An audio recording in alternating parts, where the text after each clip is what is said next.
of you today, 435-673-9990. And Devin, you hear it right from the coach's mouth. This is one, it's kind of like the women's game what Coach Gustin told me before their game. It's a game tonight. They got to just worry about the fundamentals and do the things that they need to do to play Dixie State basketball. I mean, it's rebounding, it's blocking your guy out, staying with your guy, being disciplined on offense. And if they do those things, they should be able to get the win tonight. Yeah, you look at the Camping World keys to games. I think you hit it right on the head there. Camping World, your Ventura Weights, they got the year-end clearance sale going on right now. They got a bunch of new arrivals, new used, service center, full retail store, Camping World, 1500 Hilton Drive. They got to win by defense. That's the overlying theme. It's going to start here in the Burns with the defensive end. And then real important to limit the penetration of Josh Rodriguez, Tanner Nelson. These guys like to drive and kick. So you got to really defend. The war on the boards will really be interesting. Dixie State's going to probably have a little bit of advantage in the paint, you would think. So got to dominate in that area, get some points in the paint on offense, and then transition offense. You know, if this gets into an up-tempo game, let's see if Dixie State wants to turn Simister loose, wants Trevor Hill to push, try to get some fast break opportunities. I think they should. And if it is an up-tempo game, should be a fun one to watch here on a Saturday afternoon. And I'm looking forward to it. Both teams come in with, good records, 2-2 in Pac-West play for Point Loma, 3-1. Trailblazers come in Pac-West play. So a little bit of a moving game before you get into the new year. Absolutely. Those are your Camping World keys to the game. And Devin, absolutely, like we said, and Coach Judkins said, we got to rebound tonight. You look at Point Loma, they're just so solid defensively, number one scoring defense, only allowing 64.5 points per game. They're also the number one rebounding team with 14.3 in the plus side on the rebounding margin. They're allowing just 28.5 rebounds per game, and they will make you pay with second chances as well, averaging between 15 and 20 second chance points per game. So you got to stay disciplined on defense, and if you can force a miss, you absolutely have to box your guy out and get that rebound. No second chances for this game tonight. If I may emphasize just one of those Camping World keys to the game as the pregame clock continues to tick off and to expire here, and that will lead us right into our Sky Mountain Golf Course starting lineups. Hit it to the sky at the beautiful Sky Mountain Golf Course in Hurricane. Schedule a tee time. Call 435-635-7888. Boy, the weather's been good enough to go out there and hit the links. It's supposed to be in the 60s all next week. It doesn't feel like winter here in southern Utah. It does not. Of course, you listening back from San Diego know a thing about that as well. And we welcome you in, our audience from San Diego and all over the world on their YouTube stream, youtube.com/Dixie State Athletics. This game is also televised on TDS Cable Channel 22, on CEC TV, and, of course, completing the triple cast on the radio, ESPN Radio 97.7 FM. Appreciate Rustin, our board off, our producer, back in the studio today, getting us on the air and helping us stay on the air throughout the night tonight. Time now for some Sky Mountain Golf Course starting lineups. First, the Point Loma Sea Lions, 8-5 overall in the season, 2-2 in the Pac-West, led by a coach who is very familiar to Dixie State in Ryan Looney. His 14th season as a head coach, just his second here at Point Loma, but he coached for a lot of years at Seattle Pacific when Dixie State and the Falcons would have some of those back-and-forth battles that they had in preseason tournaments and in even postseason play as well. The Sea Lions tonight are going to start Josh Rodriguez, 5'10" junior guard, a 6'3" junior guard Tanner Nilsson, 6'5" sophomore forward Sterling Summers, 6'6" junior center Ziggy Satterthwaite, and a 6'7", 225-pound senior forward Skylar White are your starting lineups for the Sea Lions tonight. And collectively, Carrick, those guys really rebound as a unit. Yeah. Satterthwaite is 4.7 rebounds a game. Skylar White's 4.7 rebounds a game. Summers about 4.9 rebounds a game. Yeah. So, it's not just one guy you got to box off. They're all going to crash on both ends of the glass. Starting lineup for your Dixie State Trailblazers, a very familiar starting five tonight. You see it on your screen for you TV viewers as well. Brandon Simister will get the start at the point guard spot, and he will start alongside Kyler Nielsen. You'll see him run onto your screen. Kyler Nielsen at Trevor Hill, Zach Hunter, and Isaiah Clark will be the big man getting the start tonight. Head coach John Judkins is the bench boss, of course, 25th season as head coach, 13th at Dixie State, 227 wins to 115 losses at Dixie State, and 511 wins to just 243 losses overall for head coach John Judkins And he became, when he got that 500-win plateau, the first men's basketball coach in Utah collegiate basketball history to reach that 500-win plateau, of course, when they got that win over Hawaii Hilo last season. Coach Judkins currently ranked second all-time in coaching victories in Utah college basketball history behind legendary University of Utah head women's coach Elaine Elliott, who amassed 582 career wins in her career. Those are your Sky Mountain Golf Course starting lineups. Dixie State in the home whites, blue numbers, red trim. Point Loma in the road greens, white numbers, and gold trim. It'll be Isaiah Clark jumping it for the Trailblazers and Skylar White jumping it for Point Loma. And since we've got a minute before Dixie State breaks the huddle, Skylar White, player who will be jumping it for the Sea Lions, is a D1 guy. Started at George Washington University and then played a year or so at Idaho, and now finds his way to San Diego in the Sea Lion uniform. Yeah, one note, Brandon Miller not in uniform for the Blazers tonight. Something about that post-holiday break. In fact, we've got him here. Josh Fuller is in the building tonight, and he was the one that was lost for the rest of the season. I don't think Brandon Miller will be even anywhere near that severe, but not playing tonight. And but good to see Josh Fuller back in the line. It's going to be Trevor Hill jumping it tonight. I jumped the gun when I said Isaiah Clark. They're going to have Trevor jump it, and Point Loma going to win it. Trevor almost got up there.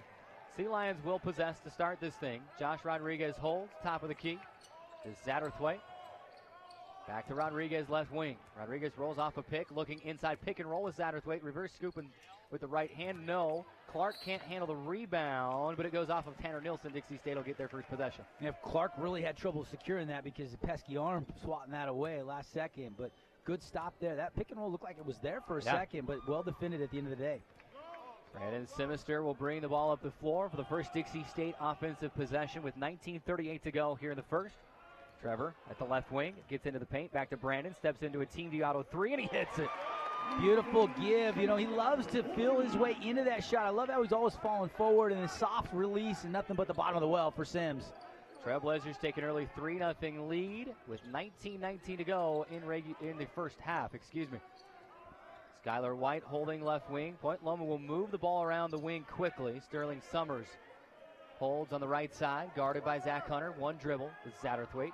Quickly around the horn to Skylar White. Left wing, shot clock down to 5 and a 4. Back to Rodriguez with 2. Throws up a prayer as the shot clock expires. Does not catch rim, and Dixie State forces the turnover. That 2-3 zone gave Point Loma all kinds of problems. Everybody perfectly in rhythm, moving side to side. No shot available there in the shot clock violation. Nothing makes Juddy more happy. 18:50 to go here in half number one. Dixie State holding a 3-0 lead. Bounce inside to Zach Hunter. He wanted to try to dunk it. It's blocked from behind, and here comes Point Loma.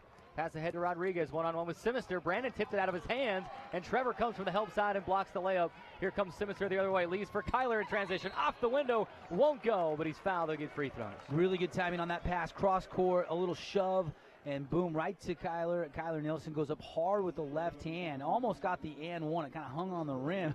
Hill and Clark, I think, both wanted the alley-oop finish off the rim on the dunk, and neither could get it, but now Nilsson will head to the line for some free throws. It'll be Tanner Nelson.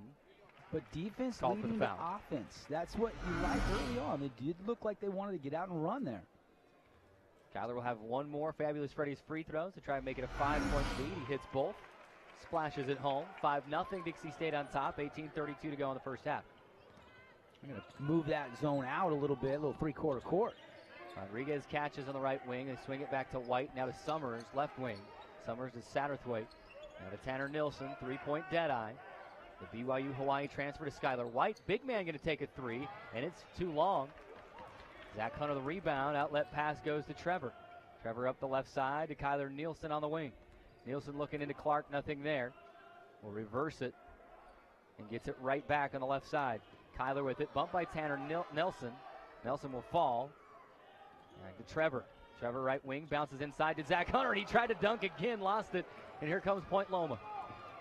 Rodriguez, yo-yo dribble into the paint, kicks to Tanner Nilsson for three right wing. Air ball too strong, but Point Loma offensive rebound Summers gets, and the Sea Lions will reset. Rare miss. Tanner Nelson not even close on that three, and it was a good look. Summers holds right wing. Shot clock did not reset after the air ball. Looking inside, Summers, a little give and go with White, and Summers will score. You're kind of almost not even looking at the basket, almost like a hook shot, not even a no look. It was an awkward looking release, but he got it to go down. 17-15 to go in the first. Dixie State holding a 3-point lead, 5-2. Trevor to the near side on the left to Nielsen. Nielsen back to Zach Hunter, bouncing to Trevor, drives the baseline. He'll hang and float with the right hand, try to flip it up. Nothing there, and here comes Point Loma. Rodriguez pushes it across the timeline, now slows it up. To Tanner Nielsen, right wing, looking into Summers. Summers holds, guarded by Nielsen, backing in on Kyler, spins to the left, passes to Satterthwaite, and he's fouled by Trevor. And it looked like Trevor got a lot of ball, but maybe a little bit of arm as well, and Trevor called for the foul. Yeah, he's a ball hawk. He's going to try to go get it, and a lot of times he'll come away with a clean swipe. That time got a cheapie, but I like the intensity defensively, really setting the stage for what could be a tough afternoon offensively for Point Loma. Now they got a lot of athleticism, and it's real early, but you got to love the start on the defensive end. First free throw hits every part of the rim and rolls out for Satterthwaite. The North Idaho transfer. We'll have one more free throw. Austin Montgomery going to check in for Dixie State. Isaiah Clark will get a rest. Satterthwaite will have one more free throw. And he hits the second. 5-3 Dixie State lead. 16:45 to play here in first half. We approach that first media timeout here in the first half. Trevor trying to thread the needle, pass it inside to Austin Montgomery, and his tip taken away. Here comes Rodriguez. Rodriguez for Point Loma. Dribbles through the lane, now back up top, sets it up to Satterthwaite. Preston Beverly, the big man, checked in during that last dead ball. Trevor got a hand on that pass, nearly stole it, but Point Loma maintained the possession with 18 to shoot. It'll be Sterling Summers to inbound right in front of us at the scorer's table. Summers has Tanner Nielsen beyond the timeline, but instead he finds Josh Rodriguez. Rodriguez to Satterthwaite, left elbow. Over to Summers, right wing, touch pass inside to Beverly, backing in on Zach Hunter, and he will score. He is so good inside, Devin, and he will look to exploit that matchup with Zach Hunter time and time again. Game tied at 5. 16 minutes to go here in the first. Nielsen to Trevor Hill, top of the key. Out of Simister, quickly to Zach Hunter, free throw line. Couple of passes to Trevor, looking inside to Zach. Shooting it over Satterthwaite, off balance shot, he gets it to go. He's got two. Dixie State a 7-5 lead. That's his game, that mid-range jumper. That time, really nice release point. Even though he wasn't square, the release was online and got the friendly bounce. Rodriguez with 15:35 to go in the first to Summers on the left side. Rodriguez gets it back, doesn't take a three from the right wing, instead drives the baseline, passes the inline to Nielsen for three from the left corner, and he hits. That's a good shot, passing that up for a great shot for Nielsen in the corner. Yeah, and after that air ball miss, good for Point Loma fans to see him bury that corner three. 8-7, Point Loma, its first lead. Montgomery shot is blocked by Satterthwaite inside. He gets it back and can't score the second time. Tip put back by Nielsen, no good. And Montgomery is fouled. Going for the rebound. What a series of events there. It'll be Sterling Summers called for the foul, and that'll bring us to the under 16 media timeout. 15:07 to go. Point Loma 8, Dixie State 7. 60-second timeout, right back to the Burns on the Trailblazer Basketball Network.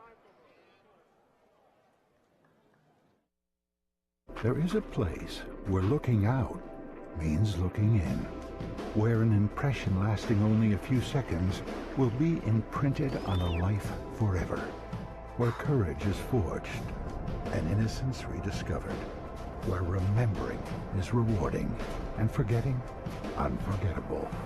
There is a place where truth is felt and where seeing is believing. There is a place. Did you hear about the pony with a sore throat? He was a little horse. Can I tell you a cat joke? Just kidding. Why couldn't the Why was the basketball court all wet? Why? Because the players kept dribbling all over it. Where did cats go on vacation? New York.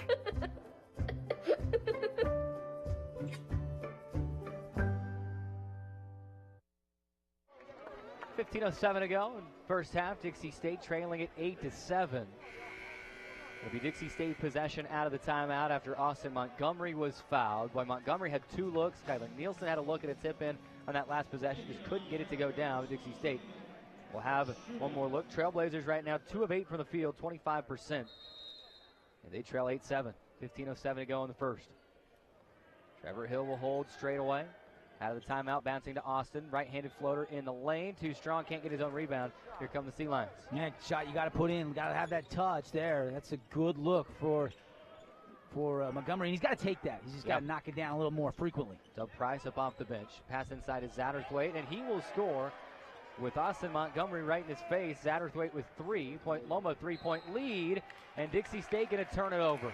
You know, that pass to Ziggy Satterthwaite, I mean, that was just perfectly to where he could spin and go up on the opposite side that Montgomery was shading him. Well designed, well executed. And then a turnover. Yeah. All of a sudden, that 5-0 run to start this game is long gone. Well, they tried to pass it up to Trevor up the far sideline, and Rodriguez got a hand on it, just kind of forced Trevor out. Doug Price will check in. He's been playing well as of late. Pass inside to Beverly. One dribble, reverse scoop, and score up and under. And Dixie State going to take a timeout.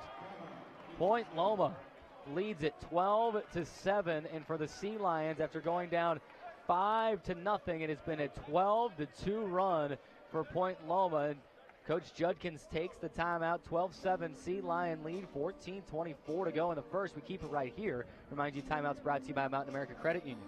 Yeah, and right now, that's a great timeout. Juddy sensing that early defensive intensity that got them that 5-0 lead was evaporating.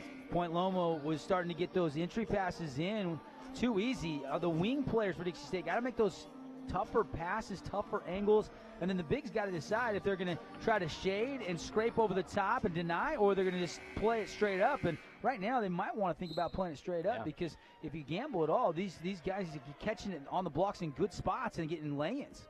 We didn't talk a lot about Preston Beverly in the pregame. I wish we had, because he's the Sea Lions' leading scorer and is just a phenomenal basketball player and showing it already. Wade Miller checks into the game for Dixie State during the timeout. Trevor passes it down to Austin Montgomery. He can't handle the pass, loses it. Point Loma with possession. It's Beverly. Over to Rodriguez. Back to Summers, to Tanner Nelson. Nelson to Satterthwaite. Now to Beverly. Beverly skip pass to the right side, and Rodriguez and a foul away from the ball inside, going to go against Austin Montgomery. These Dixie State bigs are going to have their hands full today, Devin, as Preston Beverly played 2 seasons at Montana State Billings, was the GNAC Freshman of the Year a couple of seasons ago, and averaged 18-8 last year for MSU Billings, but perhaps like Tanner Nelson, wanted some warm weather. Came down to San Diego, play a little closer to home. And maybe Coach Looney obviously coming and taking that job. Yeah. He's very well respected. He's Absolutely. a great mind. Summers to Beverly, baseline left side, back to Rodriguez, pump fake, driving in, passes, no, he's looking for Beverly. Beverly thought that Rodriguez was going to float that one from about 10 feet. Instead, Rodriguez wanted to pass inside to Beverly. Yeah, once you jump and leave your feet, you're taught to go ahead and crash the rebounds, and that's what happened. And then Rodriguez decided not to shoot and then turned it over. We've got fire alarms going off inside the Burns Arena. This has happened to me while I've called the game when I was working up in Twin Falls, Idaho. They had to evacuate the gym. We'll see what they decide to do here. If they're going to keep everyone inside the arena. I don't smell any smoke. Yeah, there's no smoke, obviously. There wasn't that day either. Campus Police is investigating. 13:38 to go in the first. Dixie State trailing by 5, 12-7. And this may actually be, an opportunity for Coach Judkins to talk his guys through some things without having to burn a timeout.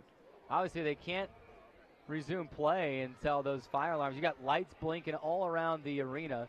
Fire alarm going off as well. Again, most likely a youngster, maybe unknowingly or maybe knowingly, just grabbing one of those and yanking down. Nobody's rushing out of this arena. No, and there's been no announcement from the PA announcer. Here comes Athletic Director Jason Booth. He'll be able to give a little bit better idea of what he wants everybody to do. But I go back to that. I believe it was 4 seasons ago this year. I was a play-by-play announcer at the College of Southern Idaho, and the fire alarms went off, and they chose to evacuate the building there, and the fire department was called over, and they kind of cleared the building, and then everyone was brought back in. It was close to a 45-minute delay that night. We'll see what they're going to do here. I think they've decided that a young man pulled, well, young kid, I don't know gender, pulled the fire alarm here. And obviously, it's not going to be able to continue until they at least reset and turn them off. Let's do this. Let's take a quick break. 13:38 to go in the first. Dixie State trailing 12-7. Let's just take a 30-second break. 30-second timeout, see if they can get something situated, and we'll have a little bit more information for you on the other side of this timeout.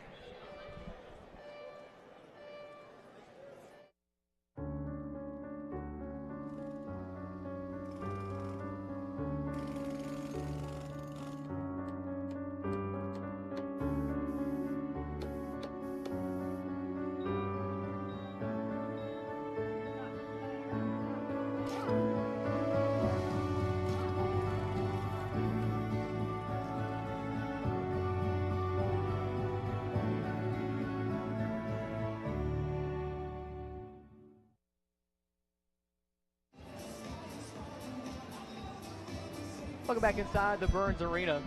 They have confirmed it was a kid, you don't know the gender, pulled a fire alarm and has triggered the lights flashing and the alarm going off. And they're going to keep everybody here inside the gym, which is just a heck of a lot easier than trying to take everybody out and come back in. The referees have Coach Looney and Coach Judkins at midcourt. You see there on your screen, this kind of discussing what to do. This might be a little bit of a break, slow the momentum Point Loma was starting to get.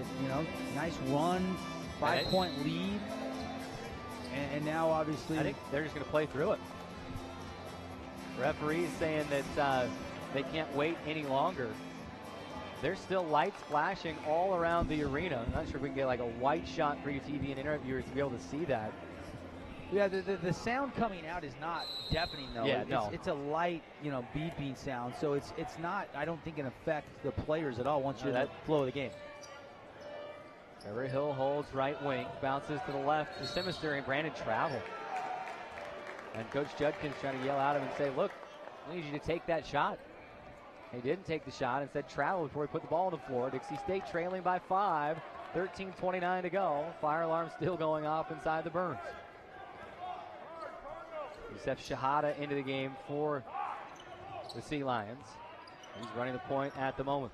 Beverly to Nelson for 3, right wing. It's short. Isaiah Clark goes up high and gets the rebound over Satterthwaite. Really good contest by Bubba right there. Miller came out and really made that a tough shot for Nelson. Trevor slashes inside of the lane. He's bumped. Layup won't go in, but he should get free throws. The foul goes against Ziggy Satterthwaite. Right now, the tempo kind of hanging in limbo. Good for the Trailblazers to get Trevor Hill on the attack, to draw the foul, kind of get a chance to inch a little bit closer here and get some points from the foul line. I bet Trevor Hill is never shot with the fire alarm going off, but he has now, and he made it. He made the first one. 12-8, Point Loma lead is trimmed down to 4. How do you reset these? Is it just a button or a circuit or what? It's I'm not sure sure me. I can't even figure out how to change the batteries in mine at home without them going off, so it's probably complicated. A little bit more of a complicated system here. Trevor's second free throw is too strong. Point Loma the rebound. It'll be Shahada to bring it up. 13:03 to go until halftime. Honestly, I have 2 fire alarms I've taken down because I couldn't figure them out. I mean, it's complicated little things. You get that low battery beep every once in a while, too. Oh, in the middle of the drives night? you nuts. Beverly, baseline left side for Point Loma. Dub Price is going to get called for a hand check foul. Dub could turn around and argue and say, look, he hooked me, but I think Dub's contact came before the left arm wrapped around Dub Price. But Dub's going to pick up the foul, his first third-team foul. A lob into Beverly, hand off to Shahada.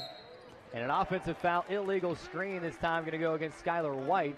Continue to see a lot of those being called across the high school, college, not as much the professional level, but you do see a moving screen called frequently in the NBA as well. And really, this is a small lineup for Coach Judkins right now. You got Dubs playing the 5, and Clark was playing the 4 that last defensive set. Wade Miller holds left wing. Dixie State trailing 12-8. The Trevor, D-logo straight away, 15 to shoot, 12:33 on the game clock. Trevor will try to thread the needle inside to Isaiah Clark. Tipped away, but a whistle and a foul away from the ball. Will go against White. Coach Judkins wanted Wade Miller to take that shot. That's why he's in there offensively. Yeah, wide open. They're not guarding him, extended out beyond the three-point line, contesting that. He wants him to let that fly. 12:30 to go. Brandon bounces inside looking for Dub. How did he get that pass? Misses the shot off the window. Ball is loose, I believe, off of Point Loma. And it's going to stay with Dixie State. Boy, do not know how Brandon was able to thread the needle and get that pass in a Dub. He missed the shot. I think the officials confused whose ball was because Isaiah Clark dove trying to save it, but it had already touched the baseline. A little bit of a break for the Trailblazers. Brandon with 25 on the shot clock, 12:20 on the game clock. Will hold D logo straight away. Now angles to the left. Hang. Can't hit off the window. Dub Price offensive rebound. Puts the ball on the floor. And he's fouled before the shot. Great board right in the middle of traffic. Yeah, arms trying to poke it away and really strong. Held it up high and drew the contact. And that's exactly why he's in there. He's been a spark plug for this team over the past couple of games. And he's a walk-on, if I remember correctly. He's worked his way into the rotation. His story is a tremendous one, Carrick. Wade Miller holds left wing. Top of the key, Brandon Simister. Right where he hit a Team Diauto 3 to start this thing, but he's been quiet since. Wade Miller skipping it to Dub. 15-footer left side. Yes, rims around and falls through. That's a pretty good break there to get that wrap around all the way around the cylinder, then hit the backboard. It was not a high trajectory shot from Dub Price, but he got it to drop. 12-10, Point Loma lead trimmed down to 2. We are under 12 at 11:40. Timeout coming next whistle. Nilsson to Beverly. Beverly trying to get to Satterthwaite. Tipped by Wade Miller, but it goes back to Beverly, who scores. And you can't really blame Miller. No. He almost got that takeaway. Kyler quickly up the other way. Trying to get it off the window. Misses everything. Beverly the rebound. Yeah, trying to force one up there. It might have been a little bump to kind of knock it loose, but no call. And an empty set for the Trailblazers again. Beverly, left elbow to Shahada. Shahada giving to Noah Stapes. Back to Beverly, 15 feet from the bucket, left side. And calling out where he wants his teammates to go. They want to isolate him on the left side. Tipped out of his hands by Brandon Simister, but it goes to Shahada, who swings left side, and Nilsson misses a 3. Ball saved in by Simister, quickly ahead to Dub Price. Dub bouncing inside to Kyler, and he is hammered by Preston Beverly. And he'll get a couple of free throws. Beverly wanted to make sure that Nielsen had no chance to convert that. Referee said it was a push. It was more like a takedown. That's a great save to Clark, and then the kick out to Dub, and then Dub with a little bounce across the lane, and Beverly got his money's worth there as Kyler was running full speed and got hammered pretty hard. 10:49 to go in the first. Point Loma 14, Dixie State 10. A 60-second timeout, and right back on the Trailblazer Basketball Network. So, I just moved in with his family, and it's embarrassing. The little one, he likes to go outside and crawl around in the giant litter box. I don't know what he's doing. I mean, I was born and I knew how to use the litter box. Look at that. That's disgusting. Oh, poop already. You're making me nervous. Oh, okay, I can't look at this anymore. I really hope he grows out of this, for his sake.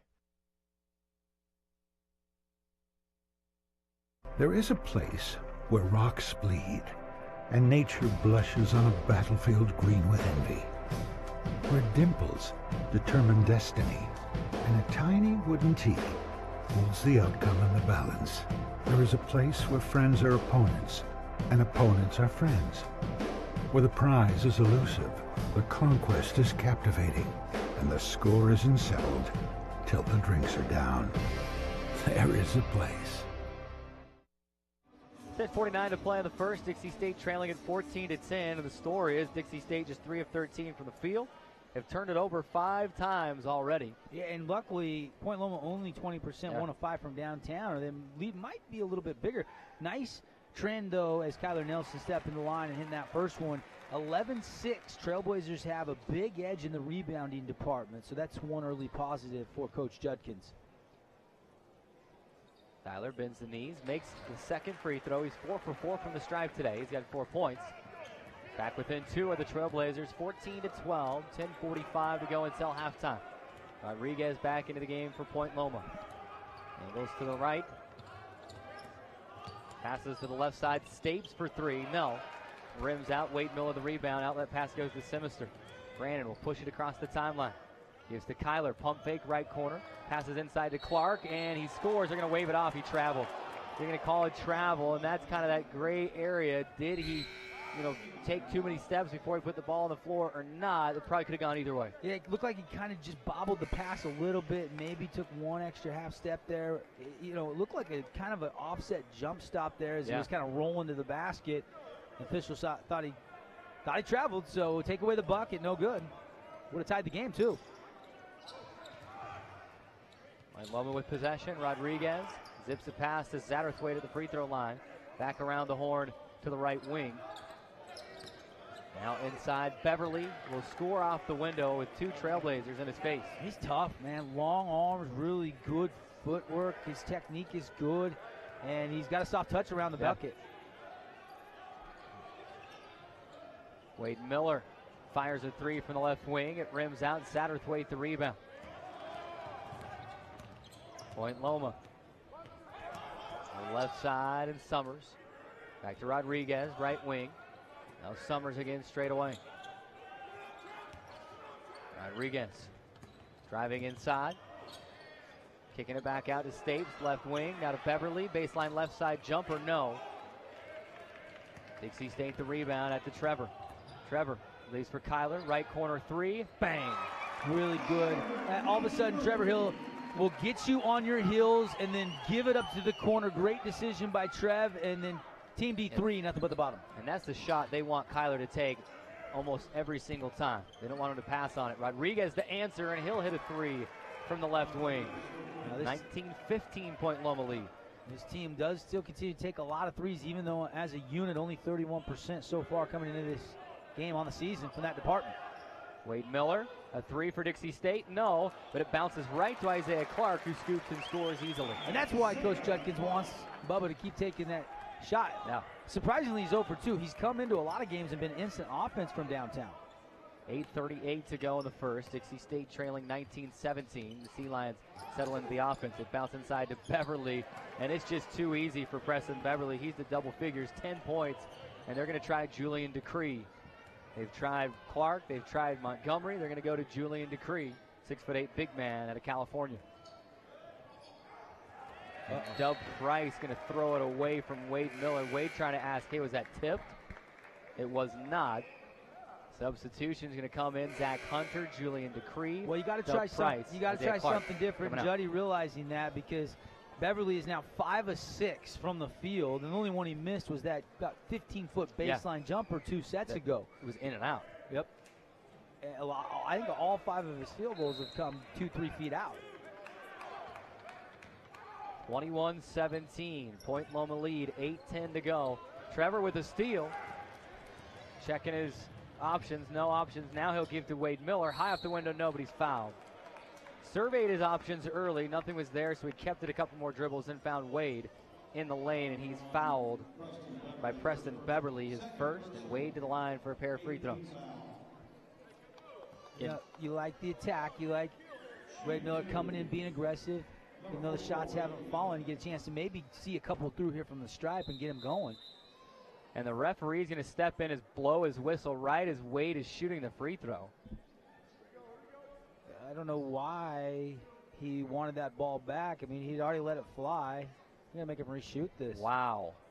I think that's on the official. It's his mistake. Maybe just an inadvertent whistle. Wade makes the first one. And that's huge for him. Just like I was saying. I mean, you've missed a couple threes. You come in, you go hard to the rim off another helper from Trevor Hill, and you earn a trip to the line to see a couple through the net. One more Fabulous Freddy's free throw for Wade Miller, and he knocks it in. 3 for 2. Fuel it up, wash it down, and save the 2 Southern Utah Fabulous Freddy's locations. 21-19, Dixie State trailing by 2. Tanner Nelson, open look from 3, left wing, rims out. Trevor the rebound. Up the left side. Leaves for Zach. Pump fake. Shot is blocked by Cameron Gilbert. Just checked in the game. Gets his rebound as well. Ahead to Nelson. Hangs and hits. Beautiful move with the basketball in the air from Nelson. And that all started because I think Hunter was anticipating a foul. Trevor going to push the ball up the floor. Forces a shot. Doesn't get the foul call. And now here comes Point Loma. 23-19. Sea Lions lead with 7:25 to go in the first. Nelson to Stapes. Looking inside to Summers. Summers passes the inline to Rodriguez. Rodriguez runs over Trevor Hill, and Trevor's going to get called for a block. Tough call there because he was moving, stayed square. His second foul. We're going to get another look at it here right before the media. It could go either way. 7:15 to go. Dixie State trailing 23-19, 60-second timeout. Come right back on the Trailblazer Basketball Network. See on page 4 that the projections need to be earthquake next Thursday. Seriously? Thursday? Can't do that. This is really inconvenient. I have yoga that day. I have no time for this. So. I can't do Thursday, but I can do Friday. Disasters don't plan ahead. You can. Talk to your loved ones about how you're going to be ready in an emergency. Don't wait. Communicate.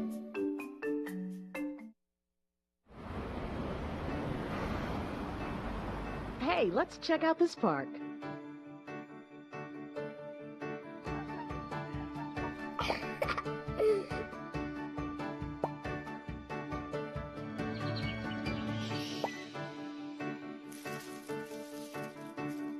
Oh, wow, that's really cool. To find a great local park or forest near you, go to discovertheforest.org. Welcome back inside the Burns Arena. Dixie State trailing at 23-19, 7:15 to go in the first. Trevor Hill now on the bench with 2 fouls, and they've both been ones that could have gone either way. And Dixie State's leading scorer is on the bench with a pair of fouls. Quincy Matthews, we were just talking about him during the timeout. Up off the bench, he'll check in, and an illegal screen to go against Point Loma. It's Sterling Summers, his second. But, you know, Q got a little nicked up early on in December, and then really kind of nursing him back, and hasn't had a lot of minutes at all. We'll see maybe some extended minutes here in this late first half. Now, Coach Looney calling a timeout. What's going on? Coach Looney's going to call a timeout now, and that ball was nearly in play. I think he's more trying to argue the call than call a timeout. He's not happy about the foul call against Sterling Summers. It's a 30-second timeout. We're going to keep it right here. We'll remind you that timeouts are brought to you by Mountain America Credit Union. Get the ultimate rewards checking account. My Style Checking for Mountain America. Details at macu.com. 23-19, Dixie State trailing it. And what's it been over this first 13 minutes or so of basketball that has kept Dixie State in the deficit? Well, it's been a couple of different things. Lack of the defense in the post against Beverly. He's ate them up, Derek, and obviously they've thrown now Decree at him, and you know, you threw Clark at him, you threw Montgomery at him, so you're trying to stop him. It really hasn't been the guard line that's ate you up, the Tanner Nelson, Josh Rodriguez, although they can get hot at any time. It's going to be interesting where the scoring comes from with this lineup. You got to expect Simister, if he gets some open looks, knock them down and maybe distribute if they're not there.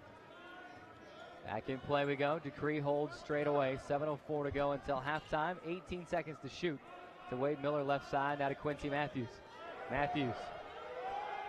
Back to Wade. Now to Brandon 10 to shoot. Steps into a deep 3 straight away, and he buries it. Nothing there? Okay, I'll step into a 25-footer and bury it. Yeah, just what we're talking about. Simister's the guy that can really carry you with this lineup on the floor. Everybody else looked indecisive. He was not. He hit that one from the parking lot. Rodriguez passing it to the left side to Stapes. Back to Nelson. Rodriguez. Pump fake. Step back 3, right wing. No. Ball is tipped around. A foul going to be called. Is it against Quincy, or is it going to be White going over the top? And I think it's going to be against Q. Quincy picking up his first foul. An awful lot like Quincy had the possession there. Or excuse me, the position. Yeah, you don't mind that foul, though, because you don't want to give up any more buckets down low. And for Q, you want him to be physical, about 6'6", 6'7". And in play we go. Nelson for 3, right wing, and he sinks it right in Wade Miller's face. And that's the Rodriguez helper that he got to the middle of the key and then got the kick out skip, and Nelson was set and buried it. 6:10 to go until the break. 26-22, Point Loma lead. Simister, right wing. Pump fake, bounces to Q, and Quincy traveling. Referee kind of demonstrated what he did. He said he left his feet as he tried to move on the pivot. I think lack of minutes. Hopefully Juddy will let him play through a couple of miscues there for Q. Foul on one end and a turnover on the other. 5:53.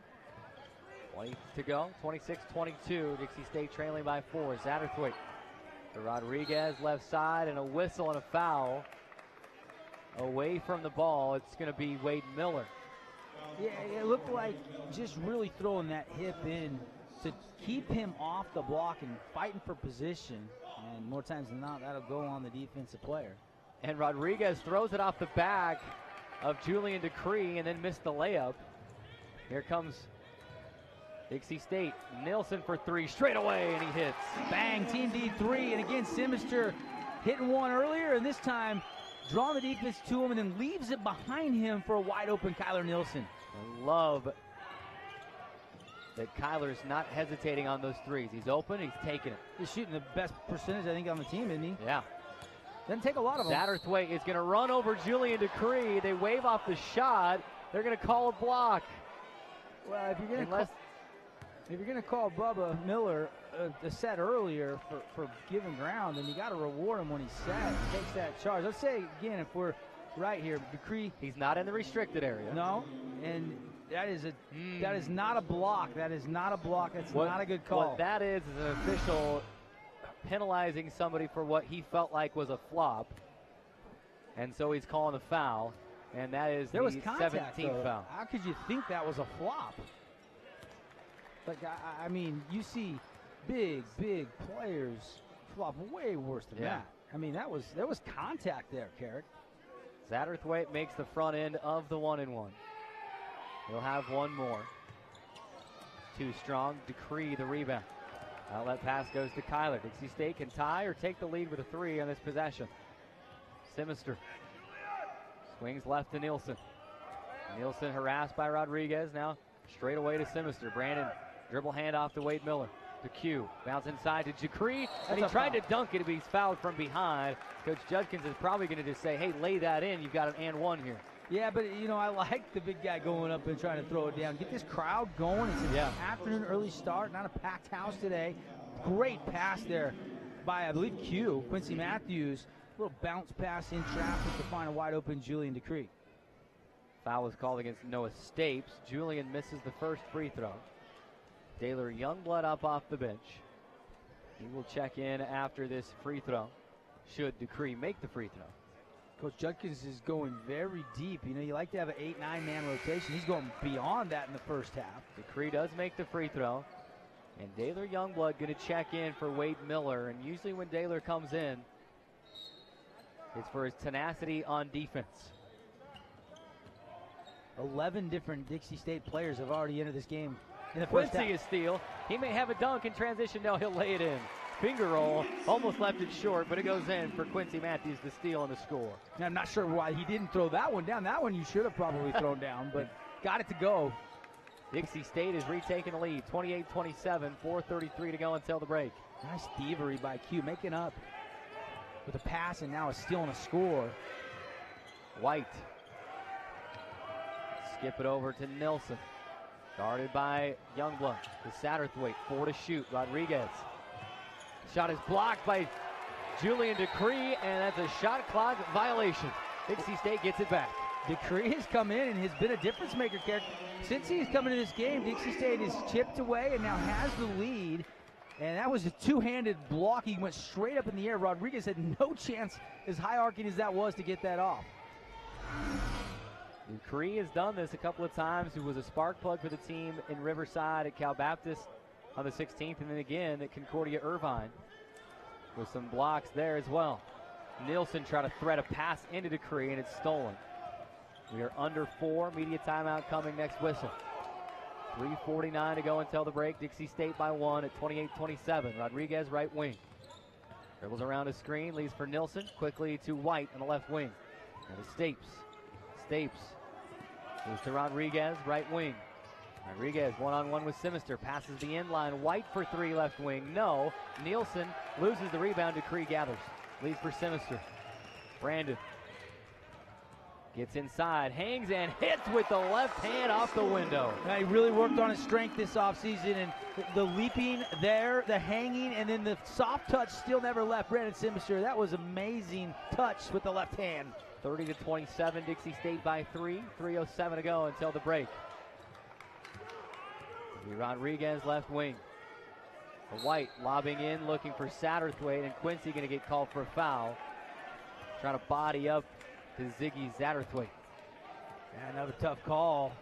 He's getting big down there, calling for the ball, posting up, and the fouls are starting to add up for the Trailblazers, trying to defend that post. 2:59 to go until the break. Dixie State 30, Point Loma 27. 60-second timeout, right back on the Trailblazer Basketball Network.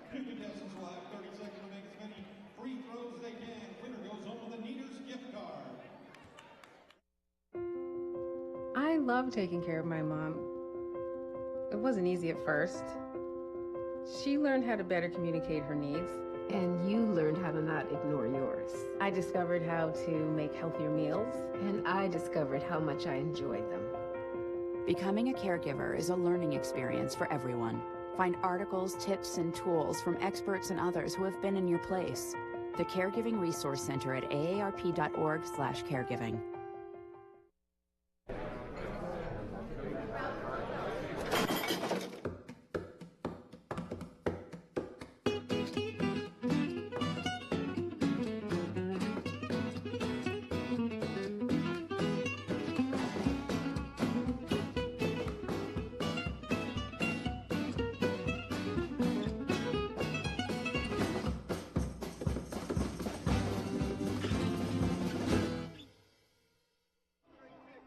$2:59 to go until halftime. Dixie State leading by 3, 30-27. A quick look down at the stats. Dixie State has warmed up a little bit, 9-23 from the field, 39%. What's kind of keeping them in it here, 4 of 6 from downtown, 66% from beyond the arc. Well, at the 10-minute 49 mark, so over the last 8 minutes, they went from 23% up to 39%. So significant increase the last 8 minutes of this game.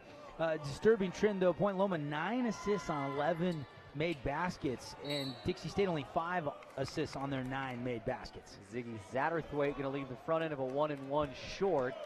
Julian Decree and Quincy Matthews kind of fighting over the rebound. They lose it out of bounds. And Point Loma going to get it back. Lob into White, drives the baseline right side, now kicks back out to Shahada. Shahada skip past to Nilsson on the left wing. Good closeout. They swing the ball back around. Shahada holds straight away.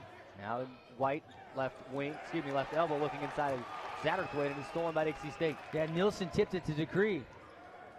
Julian has it straight away, drives inside. Now he's going to get called for an offensive foul.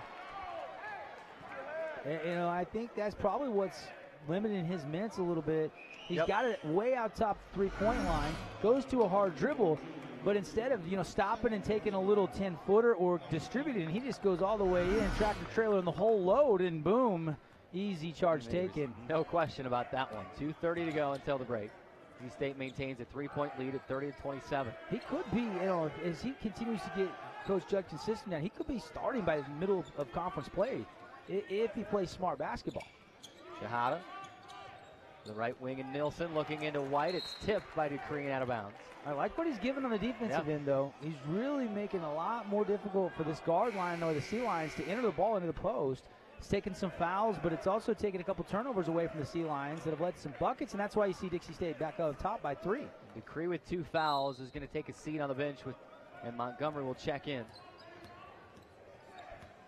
Montgomery gets a tip on Rodriguez, but Rodriguez regains. Fall away 15-footer from Rodriguez, no, and a whistle as the ball goes back up the floor. You're going to get White on a push-off there? It's going to be, yes, Skylar White. His 3rd foul. Referee says 12 is shooting, which would be Daylor Youngblood, but now you got Quincy Matthews at the line. Now he backs away. Now it's going to be Daylor. No, it's going to be Quincy. Well, Daylor grabbed the rebound. I don't think he was fouled. I think it was Q that was down low fighting for that rebound. The referee had said 12 going to be shooting, and then they kind of get together and correct it. Quincy at the line. First one rims out.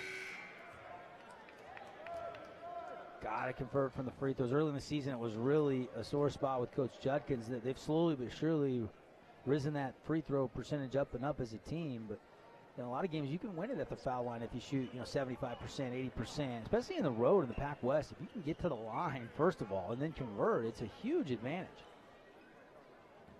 2:05 to go until halftime. Q with one more free throw, and he misses them both. That one looped to loop and came back out. 2 minutes to go until the break. DXC State by 3 still, double team. And Summers is able to get out of the double team. Shot blocked by Daler, put back good by Ziggy Satterthwaite. You could hear it in the crowd, Mike. The entire Dixie State bench screaming for a travel as Summers squeezed through that double team. I think that had a pretty good case twice. I think the second time for sure as he stepped through, he changed pivot foots. Simister kicks to the left corner, and Youngblood travel.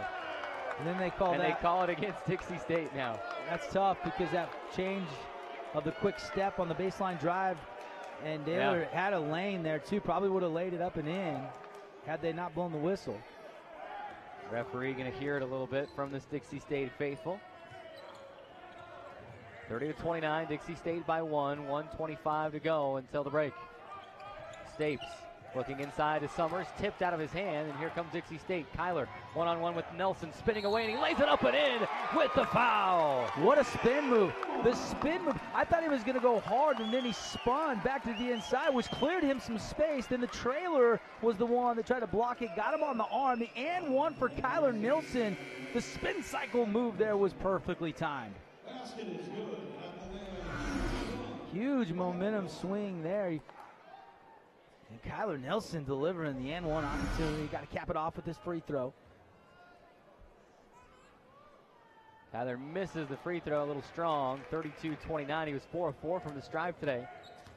Before that, he stayed by 3. 1:10 to go until halftime. Summers holds right wing to Gilbert.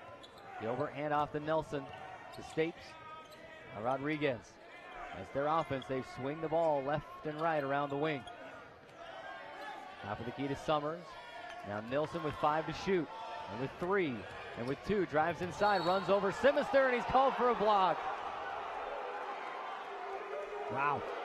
And the Boober's really out now. We're going to get a look at it here. And Nilsson extended the arm 2 different times and pushed Simister to the ground. He did. He extended that arm, and the official did not see that. And Simister, because he was still sliding and not set, the official saw the block instead of the charge, whereas everybody else in the Burns Arena, all 2,000 plus, saw it the other way around. Pretty impressed with this Dixie State crowd so far. You look down to the Stampede. It's still the holiday break as Nilsson misses the free throw. And we're going to get another look at the foul here. There's the first push the arm is fully extended. But not a single student here because it's the holiday break, and this community and a lot of family members of these players has come out strong, making some noise for their team. I like what I hear. Yeah, great game between the 2 holidays, Christmas and New Year's, so a lot of people that stayed in town. Nelson makes the second, 32-30, Dixie State lead. 47 seconds remaining. This will be the last early tip, too. Most of the remaining Pac-12 schedule will be the normal 7:30 tip. Simister to Nilsson, right wing. Quick to the Q, right elbow. Back to Simister for 3, straight away. Money. Brandon Simister is 3 for 3 from Team D Auto 3-point land tonight. Dixie State by 5. Yeah, he's got 11. Kyler Nilsson's got 12. Those 2 have done the heavy lifting, the bulk of the scoring for the Trailblazers because of the 2 fouls to Trevor Hill. He hasn't scored very much. In fact, he only has 1 point in this game. Shot clock is off. 15 seconds remaining. Point Loma with possession. Stapes is traveled. Yeah, that time they caught him. Stapes was getting ready for the dribble handoff and traveled before Rodriguez could come around and take the ball from him. Yeah, and it started to even out a little bit, but they did miss that one on the trap out here earlier. The fans didn't like that one. Trailblazers, one more chance on offense. Nielsen with 5 seconds remaining to Youngblood. Back to Kyler, and he traveled. He lost the ball, though. He wasn't strong with the ball. And he had to go get it, and it looked like it was a travel. That's one that's questionable because you could let that go knowing it was poked away. 1.4 seconds remaining. Inbound pass goes to Rodriguez, and they're going to call a blocking foul against Brandon Simister right at the end of the half. 100% of the contact initiated by Josh Rodriguez.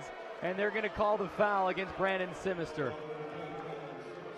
That's tough, too, because that's 2 on Sims. Fortunately, he didn't have any before these 2 late block calls against Sims.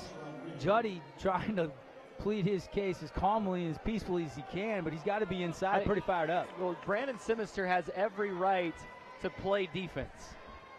You don't have to just let the offensive guy around you.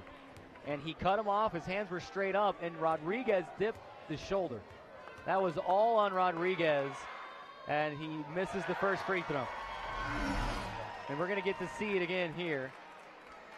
I mean, that's 100%. I mean, Simister's moving away from Josh Rodriguez. So Rodriguez fell to the ground because he was anticipating the contact. Rodriguez misses both free throws, and that will take us to the halftime break. 35-30. Brandon Simister with 2 fouls right at the end. Referee not happy. A couple of the Dixie State coaches had some words for him on the way out. Yeah, and Coach Looney's going to try and say something as well. Referees do not have a very envious job here tonight. Thankless job, isn't it? Thankless job. Dixie State able to close it out strong. They take the 5-point lead heading into the halftime break, 35-30. Devin, your quick hitter thoughts in the first 20 minutes of basketball before we go to break. Couple things. I mean, you saw Wade Miller come in and have an impact on this game.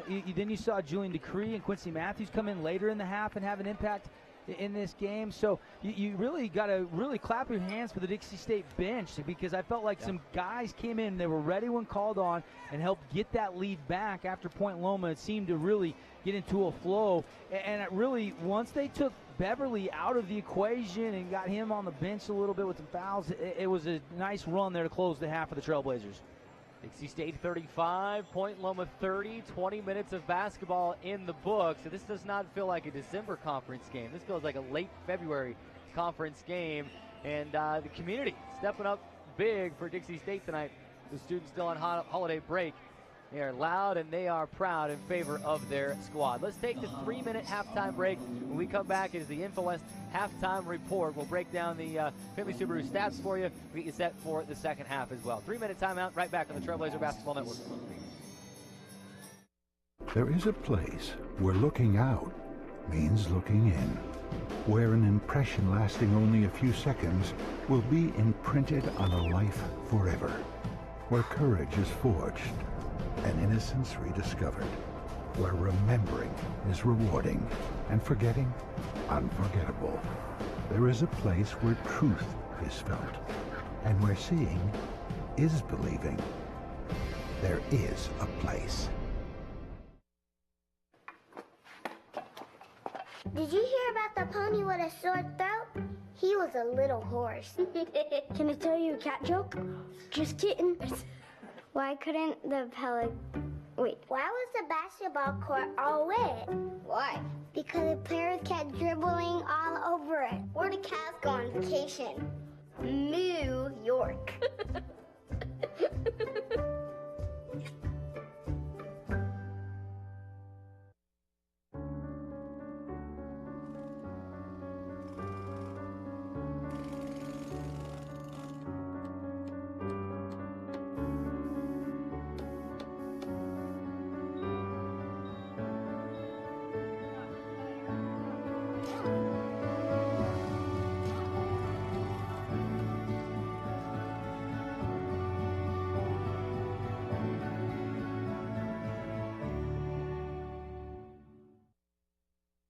So, I just moved in with his family, and it's embarrassing. The little one, he likes to go outside and crawl around in the giant litter box. I don't know what he's doing. I mean, I was born and I knew how to use the litter box. Look at that. That's disgusting. Oh, poop already. You're making me nervous. Oh, okay, I can't look at this anymore. I really hope he grows out of this, for his sake. There is a place where rocks bleed, and nature blushes on a battlefield green with envy, where dimples determine destiny, and a tiny wooden T holds the outcome in the balance. There is a place where friends are opponents, and opponents are friends, where the prize is elusive, the conquest is captivating, and the score isn't settled till the drinks are down. There is a place. See on page 4 that the projections need to be earthquake next Thursday. Seriously? Thursday? Can't do that. This is really inconvenient. I have yoga that day. I have no time for this. So. I can't do Thursday, but I can do Friday. Disasters don't plan ahead. You can. Talk to your loved ones about how you're going to be ready in an emergency. Don't wait. Communicate.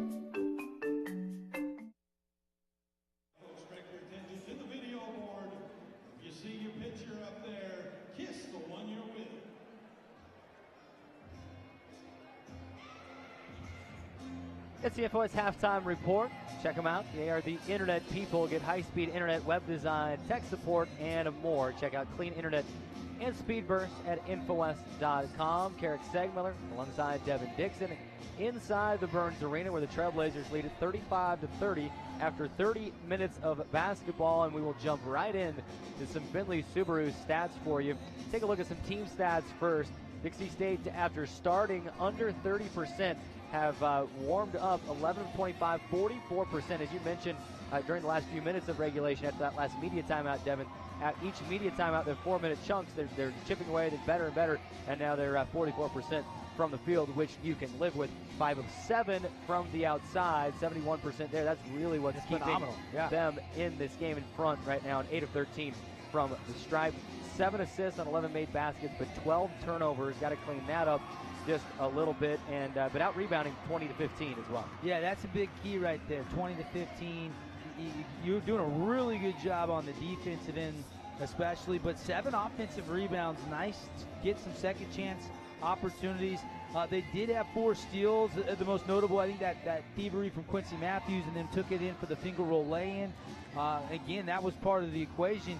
11 different Dixie State players seeing game time action in that first half. And again, with Trevor Hill 0 for 2 and only 1 of 2 from the free throw line, 1.1 rebound, did have 3 assists before he had to sit with 2 personal fouls in that first half. I'm laughing here. What do they got? The kiss cam going. Fans are that's Juddy's kid. Yeah. He was out of there. That's his twins. He was out of there. It's not going to have that. But Brandon Simister, what a first half for Sims. Not only perfect from downtown, but that was a memorable hanging left-hand lay-in with a little English going away from his body. And he was 4 of 5, 11 points. And then obviously, Kyler Nelson and Sims combining for 23 points in that first half. Kyler Nelson actually led the way. He had 1 more point than Brandon with 12. And really, you look at behind them, it was just a bucket here, a bucket there that really kind of contributed to the retake of the lead. Because for a good portion of the middle stage of that first half, the Sea Lions really kind of was controlling the game, the clock, the momentum. And then it kind of got chippy and out of control at the end. A lot of charged blocks called. Both coaches weren't happy with the way it was being called. And there was some travels, some missed travels, some calls that could have went either way. Tough half to officiate for certain for those 3 officials out on the court. Yeah, it was tough for Brandon Simmons to pick up those 2 fouls right before halftime, but still just 2 fouls. Got 3 more fouls before he's done, and they'll figure out to get him keep him on the court. But Trevor Hill, I mean, you're up by 5 and your leading scorer, like you mentioned, only scored 1 point, just had a couple of shot attempts. But he went out with 2 quick fouls also. So now you see Trevor come back into this game, and he will try to get inside. They've already established the outside that they're hitting those shots today. I think what you're going to see is Trevor getting inside and not the collapse on him, and then maybe the 3-point shot continues as he kicks it back out, as he does so often. If not, they may collapse on him. He can find a big down low as well. I think Point Loma will try to force him inside, and Trevor, I think, will be glad to take that if he can get inside and get some of those looks. The other supplemental stats, Point Loma had 18 points in the paint, which is a decent number, but they had 10 in the first 8 minutes of this game. And they threw Montgomery in, they threw Isaiah Clark in, and then finally when they brought Julian Decree in, his big frame was able to kind of hold off the block and had a nice block on Josh Rodriguez, kind of sparked a couple stops, got a couple nice rebounds, and I felt like that really slowed the points in the paint down for Point Loma. And another part of the equation was why Dixie State was able to come back and have a 5-point lead at the half. Really quickly, Carrick, I wanted to give our thoughts and send our prayers to Coach Scott Brumfield, who used to be the Dixie State football coach, having heart surgeries in the ICU at the University of Utah. I just found that out right before the tip-off. I had not heard that yet either. Yeah, just wow. His wife Jody says he should be okay, but obviously you're in ICU having heart surgery, so that's very, very scary, but in good hands up there. Absolutely. Thoughts, prayers, well wishes with former Dixie State football coach Scott Brumfield. Did so much for this Dixie State football program. Appreciate everything he does. Thoughts and prayers are with him as he does go through that. Those are your Findlay Subaru stats. Come check out the all-new 2018 Subaru Crosstrek. There's a lot going on. Findlay Subaru during the A Lot to Love event. Findlay Subaru, the saving side of the freeway. Let's step away. Another quick 60-second timeout.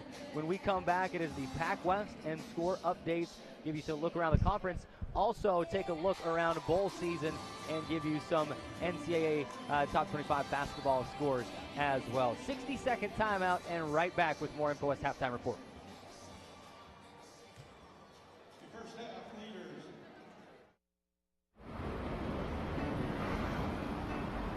Hey, let's check out this park.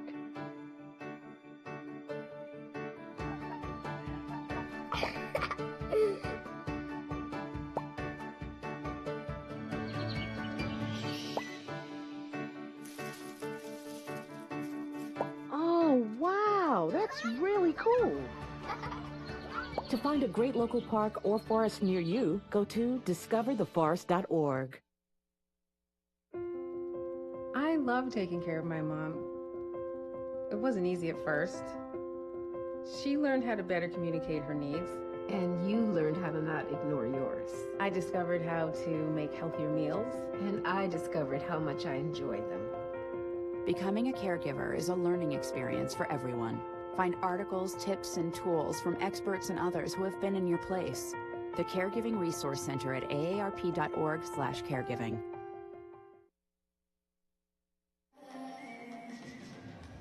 Welcome back inside the Burns Arena. It is the Info West Halftime Report. Time now for some Pac West and score updates for you. Hearst Ace, brought to you by Hearst Ace Hardware store, and so much more with a variety of products with prices that please in the corner of the Boulevard and Bluff in St. George and on Main Street in Cedar City. As you take a look around the Pac West Conference, Dixie State, Point Loma, the only game actually in action. Notre Dame is at Cal Poly, and that game will tip in about 2 hours.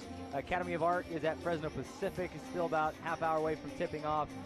California Baptist hosting Simpson tonight, and then Concordia will host Azusa Pacific. That will be an important one in terms of the Pac West standings. And so that's your Pac West and score updates. But Devin, a lot more going on still in the state of Utah. Well, it is bowl season as we inch closer and closer to that college football playoff. Yeah, Penn State right now in the PlayStation Fiesta Bowl. 8 minutes left in the fourth quarter, leading Washington 35-21. Saquon Barkley's been running crazy, and McSorley's throwing deep balls, but UW is hanging around, not out of it just yet. You know, the interesting stat on this game, as I was listening and watching a little bit before the game tipped, is the University of Washington is the only NCAA team that didn't give up a 40-yard or more score. They gave up 2 to Penn State in this game. BYU, Pac-12 bowl season, right? BYU basketball just went final, and they lost in overtime at home to St. Mary's, 74-64. Gonzaga just tipping off against Santa Clara. Utah plays Cleveland later tonight, which we'll have it live here on 97.7 ESPN. LeBron, I think it's his birthday today, if I'm not mistaken. I believe it is. And he's going to be in Salt Lake City. 33, is it? In Salt Lake City. Happy birthday, Bron. Also for you Utah Utes fans, a big win over Oregon in Eugene. Was that last night or the night before? A couple nights ago this week. So a couple of big win. Utah State dropping their bowl game to Mexico State. That's a tough one to take. Back-to-back kickoff return for touchdowns. That hurt me. That really hurt me in my confidence. Bowl mania pick'ems with my brother. We're first and second. I dropped out of first with that Utah State loss.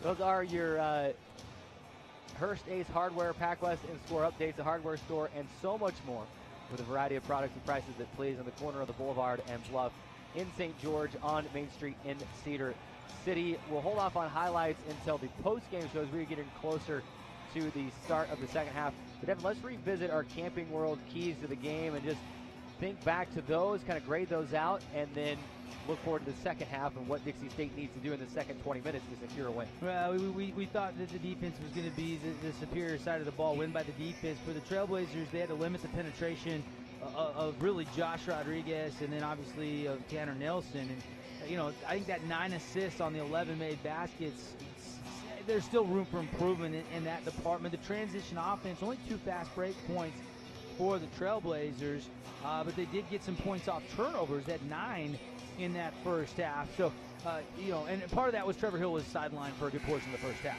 Yeah, and he's the guy that can really get out with Simister and run the floor and beat you on the fly with the speed and transition. So that really limited that. But overall, I mean, you're up 5 at the half. You improve those areas just a little bit. You keep, shooting better and better, especially if you can hold that 3-point shooting mark right now. 5 of 7, really good. I think the shot selection was really good for Dixie State in the first half.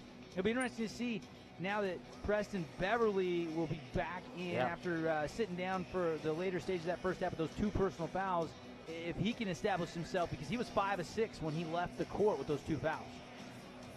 Almost a fresh 20 minutes up on the second half clock. This was the InfoWest halftime report. We keep it right here. We get set for second half action. Devin Dixon, Eric Segman with you inside the Burns Arena, and very important, just the 5th conference game of the season already for Dixie State. But these kind of, pre-New Year's conference games can make or break a season sometimes. You think, there's a lot of basketball left. But if you win this game, you get the upper hand on teams when you start looking at things later like tiebreakers and things like that, and getting into Pac-12 tournament seeding. And just, a lot of basketball we play, but these are the kind of you have to win, especially at home. And Point Loma has come in here and won inside the Burns Arena a couple times in the last few years, and can't let that happen again. Back in play we go. Dixie State now moving left to right across your radio dial as we see it. And as you're watching it, camera's on the other side, so as you are watching it, it's flipped. It is right to left on your TV screen.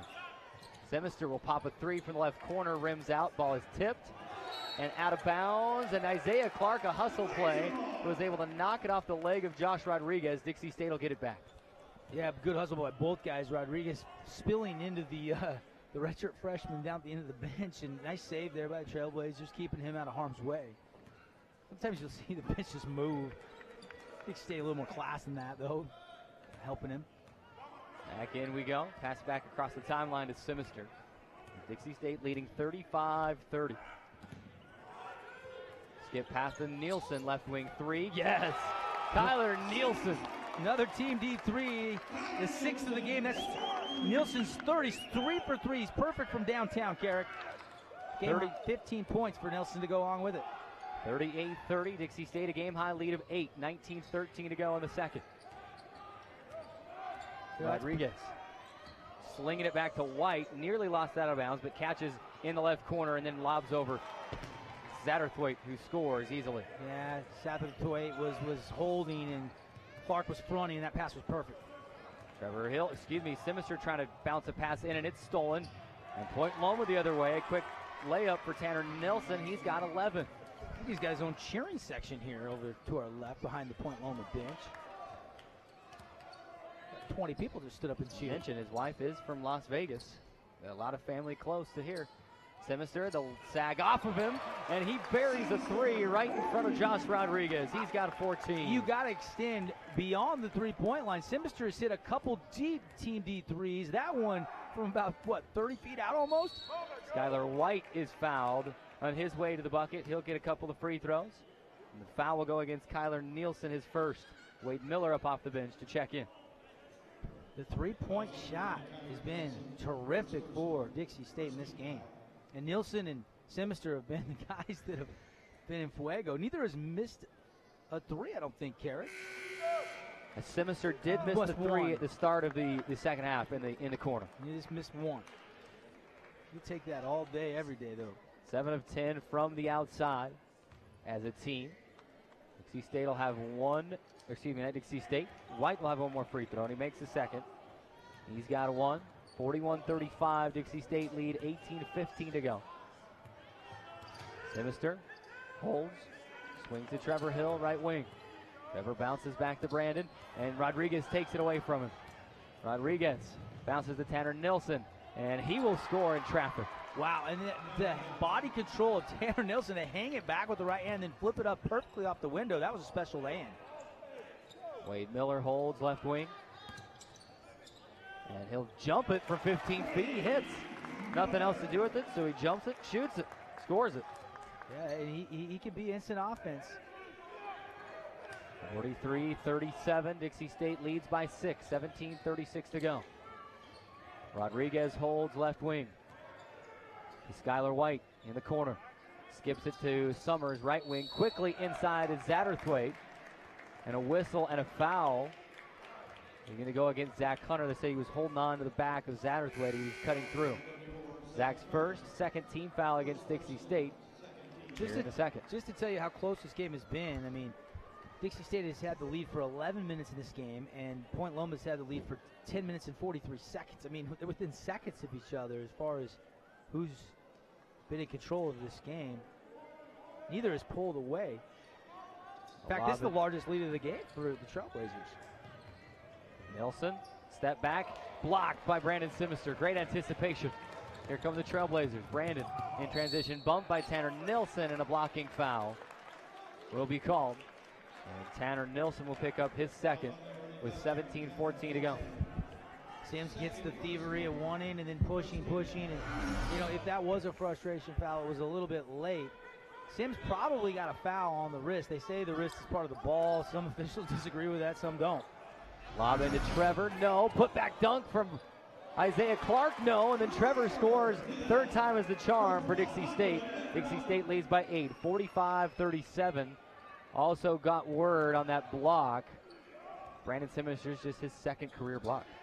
I thought it was more of a swipe than a block. Well, the replay stopped the shot, so it'll go in as a block. Really? I believe is what it went in as. Rodriguez hangs, passes into the corner to Summers. Summers drives the baseline, hangs, can't hit. Ball rolls off of the back of Isaiah Clark. Satterthwaite with the rebound, and he's fouled on the putback. Both teams having trouble on the defensive end of the glass right now, securing rebounds. Both ends of the court. A lot of second chance opportunities. Satterthwaite right there just wanted it more. Nobody put a body on him and went back up, got the foul. 16:37 to go until the end of this one. Satterthwaite makes the first. He's got 9. 66% field goal shooting coming into this game for Ziggy Satterthwaite. He splashes home the second. He does not shoot much farther out than 10, 12 feet. He's very efficient around the bucket. Is Ziggy Satterthwaite. Only a junior, too. Wade Miller to Trevor. Back to Wade straight away. Backing into the free throw line now to Trevor. We'll see if that tip putback will get Trevor going. Wade Miller leaves it for Zach Hunter. 15-foot jumper baseline left side. No. Wade Miller offensive rebound. And he'll put back. No. Tip putback from Zach. No. And Point Loma. Here they come. Rodriguez spinning away from Simister. Leaves for Nilsson, and he'll score off the window. That's a pretty spin move. Lead pass. Josh Rodriguez right there, averaging 5.5 assists per game, and that was as pretty as it gets. And already his 6th dime here in this game. 45-41, Dixie State leads by 4, 15:48 to go, and Trevor has it taken away. Rodriguez kicks to the right side, 3-ball Nilsson, yes. 18 points, a game-high mark for Tanner Nilsson. Here's the run by the Sea Lions, got to weather the storm. Yep. Turnovers leading to easy buckets there, unattested 3. Tanner Nilsson can absolutely stroke the 3-ball. Zach Hunter, free throw line, still has the dribble, uses it, drives to the left, gets past Satterthwaite, and he'll leave for Trevor. Trevor's fouled by Ziggy Satterthwaite. Yeah, his he had third. To. Yeah, Ziggy it's a knew, dunk if he doesn't. Yeah, he's got to stop that play. It was a good extra pass to get Hill, little shovel pass on the baseline attacking. 15-19 to go. Dixie State 45, Point Loma 44. Let's take a 60-second timeout. Come right back on the Trailblazer Basketball Network.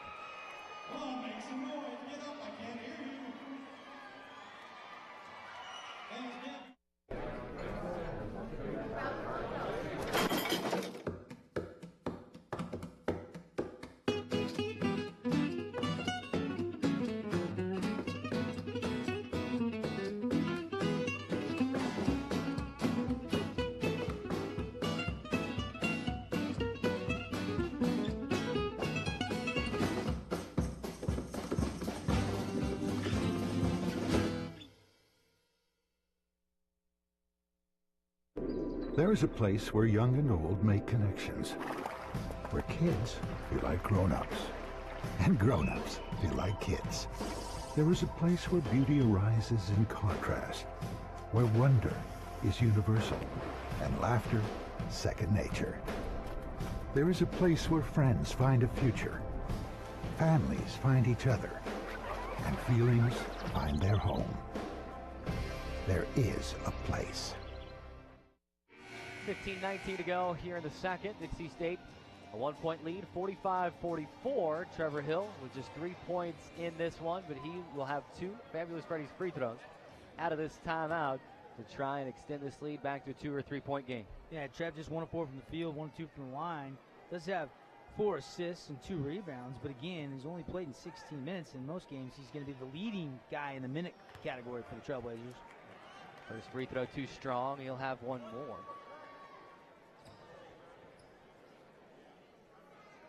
Trevor on the season has improved to 69% free throw shooter. He sinks the second one there. Rarely has he missed both at the stripe this season. He's worked hard on his outside shooting, his free throw shooting, since he was a freshman on up through. He's really improved every year. Trevor Hill tips it, Point Loma pass away. It will stay with the Sea Lions. 15:08 to go here in regulation.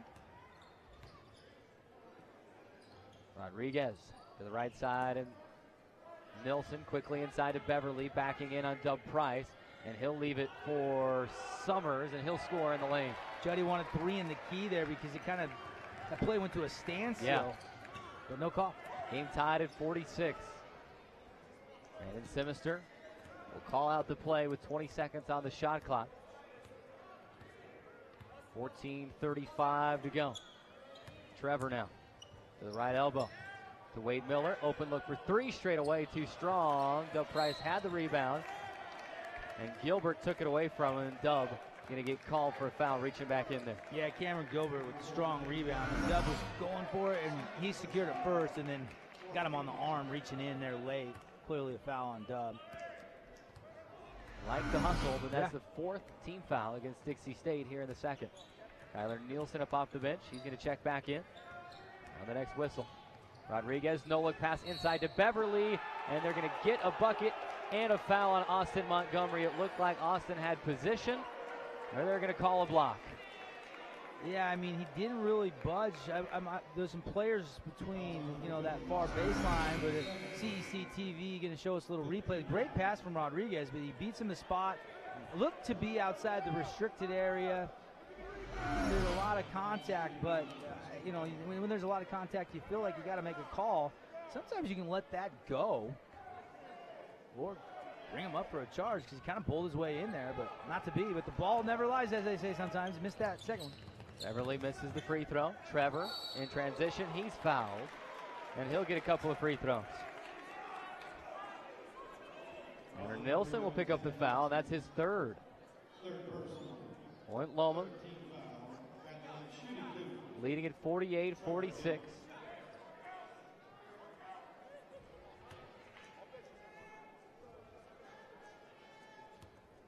Trevor will go back to the line for 2 more free throws.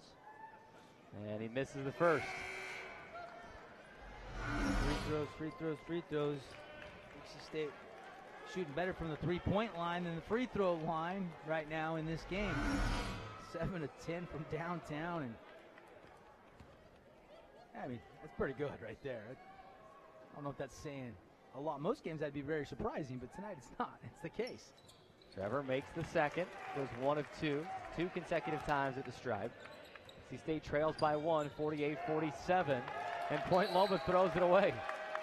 Beverly was looking for someone to be in the corner on the press breaker, and he let the pass fly. Nobody was there. Here come the Trailblazers, an opportunity to regain the lead. Sinister. Step into a 3, right wing, way too much on it. Offensive rebound and the putback good by Dub Price. Yeah, that was probably the toughest 3 Sims has taken. Coming off a curl and then leaning into a deep 3, but Dub Price with the putback. 49-48, Dixie State by 1, 13:40 to go. Rodriguez Jumps a three, left wing, and he hits. Fake right.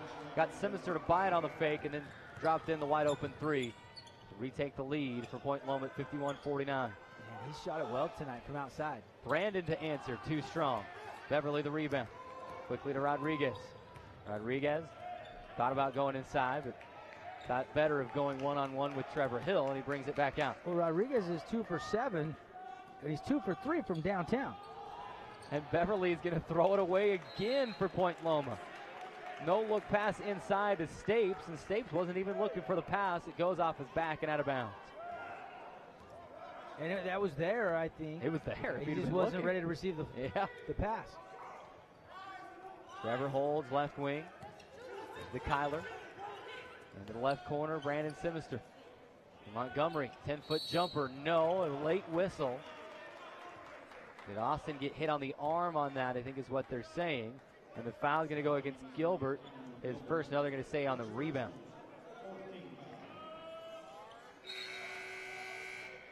Yeah, Montgomery at the elbow, taking that shot. I was blocked by Coach Judkins right in front of us. So I didn't see exactly where the foul came. Been a lot of fouls called in this game. Simister to trigger, baseline left side, will bounce into to Trevor. And back off to Brandon in the left corner. Brandon dribbles all the way back around to the right, leaves his feet, hangs and hits off the window from 15 feet. Well, his career high, I believe, is 25, and he is pacing to get that. If he keeps scoring the way he is, terrific hang and hit by Brandon Simister. Game tied at 51, 12:22 to go. Stapes to Summers. Back to Stapes, quickly to Gilbert. Gilbert handoff to Yusef Shahada. And an offensive foul going to go against Cameron Gilbert, pushing off on Austin Montgomery inside. Gilbert picks up his second, 15 foul against Point Loma here in the second. Coach Looney, he's pleading his case on the call. There's been a couple head scratchers in this game ways so far. Yeah, absolutely. Both coaches upset, and rightfully so in this game. Got to play through the whistle. Trevor gets in the lane, kicks to Dub, double drive, and one more pass to Austin Montgomery. He goes for the dunk to try and get the crowd into it, and it's blocked, but then a foul will wipe the shot attempt and the block away. Stapes picks up the foul, his second. Austin Montgomery to the line for two. More importantly, Dixie State now with the 6-point Loma team foul will shoot free throws from here on out. Coach Barnes having some words there in that free throw set with Trevor Hill.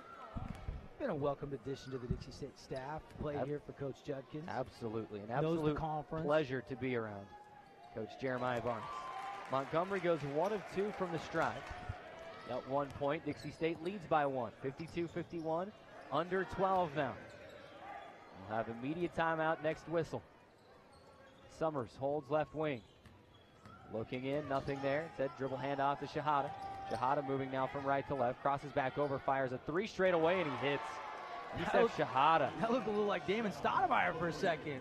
Step back 3, left-hand stroke. That was a big bucket. Point Loma leads by 2, 54-52. Taylor Youngblood off the bench. He'll check in next dead ball. Trevor bounces inside to Kyler Nielsen, and he goes up and throws down with 2 hands. Man, it's just a sneaky little shovel pass, and Nielsen elevating off 2 feet, throws it down, flushes it with 2 hands. A new season high for Kyler at 17, 3 shy of his career high of 20.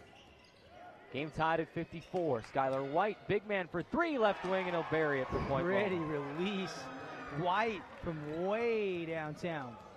He can make that. He's shot that one 3 or 4 other times in this game. Finally gets it to go. 57-54. Dixie State trailing by 3. 10:53 to go. Simister to Montgomery, right elbow to Trevor. Thought about a 3 left wing, decides against it. Instead drives inside. Kicks to Kyler for 3 right wing. Yes! Find the hot hand. Kyler Nielsen showing a little emotion right there. And Kyler Nielsen has matched his career high of 20 points set at Azusa Pacific in 2016. Simister nearly gets a steal on Shahada on the other end. Game tied at 57. 10:20 to go. Hot is still with it. 5 to shoot for the Sea Lions. They'll jump a 3 straight away. Short off the front iron, but it bounces right in to Skylar White and out of bounds. And I'm not sure which direction the referee pointed, to be completely honest with you. Somebody's going to have the ball, but first we got to go to the under 12 media timeout. 10-12 to go. Dixie State will have the possession. 10-12 to go. Dixie State, Point Loma tied at 57. 60-second timeout, right back in the Trailblazer Basketball Network. Our lucky fan of the game is in section 112, row B, seat 1.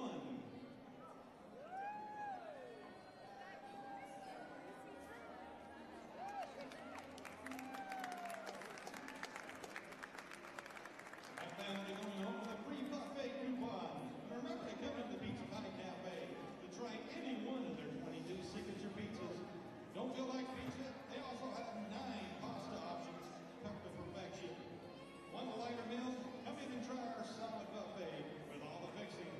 Come in before or after the game and bring your friends. The Pizza Pie Cafe.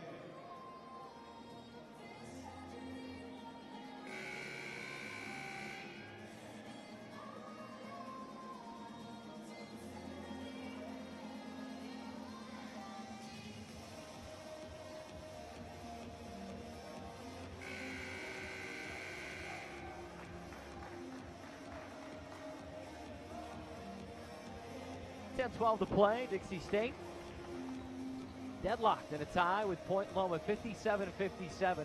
Kyler Nielsen, a team high, in fact, make that a game high 20 points. Nielsen is 4 of 4 from downtown, 6 of 8 from the field, and he has matched his career high with 20 points. Brandon Simonson with 16. Dixie State 8 of 14 from downtown in the game. Yeah, I mean, they have been a two-man wrecking crew. Just a nice 1-2 punch from Sims and Nielsen. 6 of 8, 4 of 4 from downtown, 4 of 5 from the line. Kyler Nielsen having a nice night. A career night. 10 minutes even to go. Daylor Youngblood holds and try to throw it back to Kyler, but Kyler had already left his feet. And Daylor Youngblood going to foul Rodriguez on his way back up the floor, which actually broke up a fast break and an easy layup for Josh Rodriguez. Daylor was trying to dive to tip that ball out of Rodriguez's hands. And going to trip them up. They'll get called for the foul. His first 16 foul. Both teams will have free throws with each foul, the final 9:50. Rodriguez picked up by Trevor, swings it into the left wing to Summers. Summers dribbling right. Back to Rodriguez, 13 to shoot. Gets a screen from Beverly. Beverly's going to roll, and so they kick to the left corner. Tanner Nilsson open look for 3, air ball. Wow. Left it well short. Did that come off his palm? I don't think that ever got up on his fingertips, Carrick. Daylor, coast to coast, will lay it up and in. Dixie State leads by 2, 59-57. And that's exactly what you want out of Youngblood. You want him getting out, defense leading the offense. Nice little floater, though, with soft touch off the bank from the left side with the right hand. Dixie State by 2. They kick it inside to Beverly. Too strong off the window. Offensive rebound, Satterthwaite, and he'll miss. Shot was disrupted. May have been partially blocked by Daylor Youngblood. Now Daylor wants it. Leaves for Kyler. Kyler back to Daylor Youngblood. Straight away. Try to find Kyler another open shot if he can. Now it's the Dub, and he'll take it to the rack and score with the left hand. That'll work too. I mean, Dub just caught at the angle, turned, felt no defender, and went all the way down the lane and got it to drop. Austin Montgomery tugging on his jersey, calling for a sub. They'll go inside, and a blocking foul, and one. Dub Price hits the deck. And the foul will go against the Dub. and one. Oh, they're not going to get the and one. They Juddy call it wants on the ground. charge, and nobody's happy. Wow, let's take a look. Our CEC television replay. Wow, he's outside the restricted area, straight up. And Beverly initiates all of the contact once again. It's been kind of a theme, Garrett. It's been the same official every time. No, well, maybe. But 8:38 to go. I'm not naming any names, but it's been the same official every time, and the free throw there's been a couple, is no good. Couple times there's been different officials on the block charge, but that's the toughest call to make. It really is, but we have the privilege of replay. They don't. 8:25 to go, so there was no basket, and the front end of the 1-and-1 was missed. Dixie State with possession. Trevor leaves for Daylor. Daylor will float it from the free throw line with his right hand, and he scores. He's got 4. Yeah, he kind of got that first one, and then right there, nice. Same shot, really, Carrick. Similar shot, just a little different angle from straight away this time. He's got it to drop at the the one-hand floater. They've been working on that. By 6. Julian Decree into the game, working on Beverly, and he's going to block Beverly's shot. But a hand check foul against Julian Decree, his 3rd. And did I see him signal for 2 free throws? No, just a 1-and-1. Yeah, it came early, because he recovered and blocked the shot. But I think they got the hand check early. And, when you're the size of Julian Decree, you don't need to go to the hand check. Just move your feet and continue to stay with the shot. And he put the 2 hands down, and that's an emphasis this year. You put the 2 hands on there, it's an automatic whistle. 8th team foul against Dixie State. Beverly's been real quiet, partly because of the hot start and the foul trouble. Got that free throw, though. He'll make the front end. 13 points for Preston Beverly, right at his season average. And you see the foul is right there for UTV and internet viewers. It's a good call. Beverly got into the lane. 2 hands on him. It's a foul every single time. Beverly makes both. 14 points for Beverly. Dixie State lead is trimmed to 4, 63-59. Under 8 here. Media timeout coming, next dead ball. Wade Miller holds right wing, bounces to Daylor Youngblood straight away. Swinging to Kyler on the left side, now to Wade.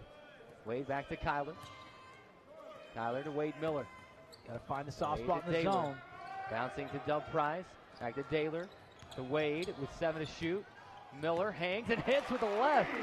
That was pretty. There's a couple ways you can beat the zone, and penetration is one of them, and that's what Wade Miller did. And took a little bit of a bump and then finished softly with the left hand from the left side.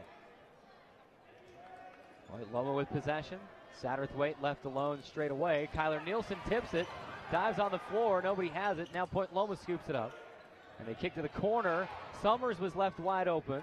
He misses a 3. Beverly offensive rebound. Backing in on Dupree. He'll shoot and score over the top of Beverly. Of Dupree. Beverly scored it. 65-61. Dixie State lead is 4. And offensive rebounds leading to buckets for Beverly. Daylor nearly threw it away, but Dub able to tip it and keep it with Dixie State. Wade Miller inside, tipped out of his hands by Rodriguez. And Daylor is steal the other way. Daylor leaves for Wade. For 3, left wing, no. Dub Price tipping it. Can't get the offensive rebound, instead chased down by Beverly. 6:35 to go here in regulation. 65-61. Quincy Matthews up off the bench. Dixie State leading by 4. We still have the media timeout coming. Next dead ball. Rodriguez to Summers. To Satterthwaite. Satterthwaite to Nilsson. Bouncing to Beverly. They're going to go one-on-one with Dub Price. Daylor Youngblood tips out of his hands, but he regains. Jumps it from the baseline left side. No. Satterthwaite tips it. But Dupree able to get it. The Dub is running on fumes. He's got a sub coming, but he has emptied the tank. Wade for 3, and he knocks it down. Wade Miller, left wing 3 is good. Another Team D auto 3 for the Trailblazers. It's just his first of the game. He was 0 for 4. He keeps finding open threes. He keeps confidence high, taking them, and finally got one to drop through the bottom of the well. 68-61. Now a full 2 minutes past the media timeout. And Beverly runs over Dub Price again. And another blocking foul against Dub Price, even though Beverly extended the arm. Wow. Wow, we're just going to go to break. 5:42 to go. 68-61, 60-second timeout, right back on the Trailblazer Basketball Network.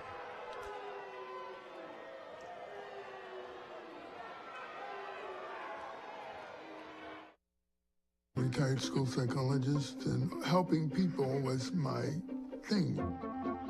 After my stroke, when Meals on Wheels started, I was on the other end of the stick, so to speak. And I appreciated it very much, the attention that was given. My name is Julius Gaines, creative writer, poet, photographer. America, let's do lunch. Drop off a hot meal and say hello. Volunteer by donating your lunch break at americaletsdolunch.org.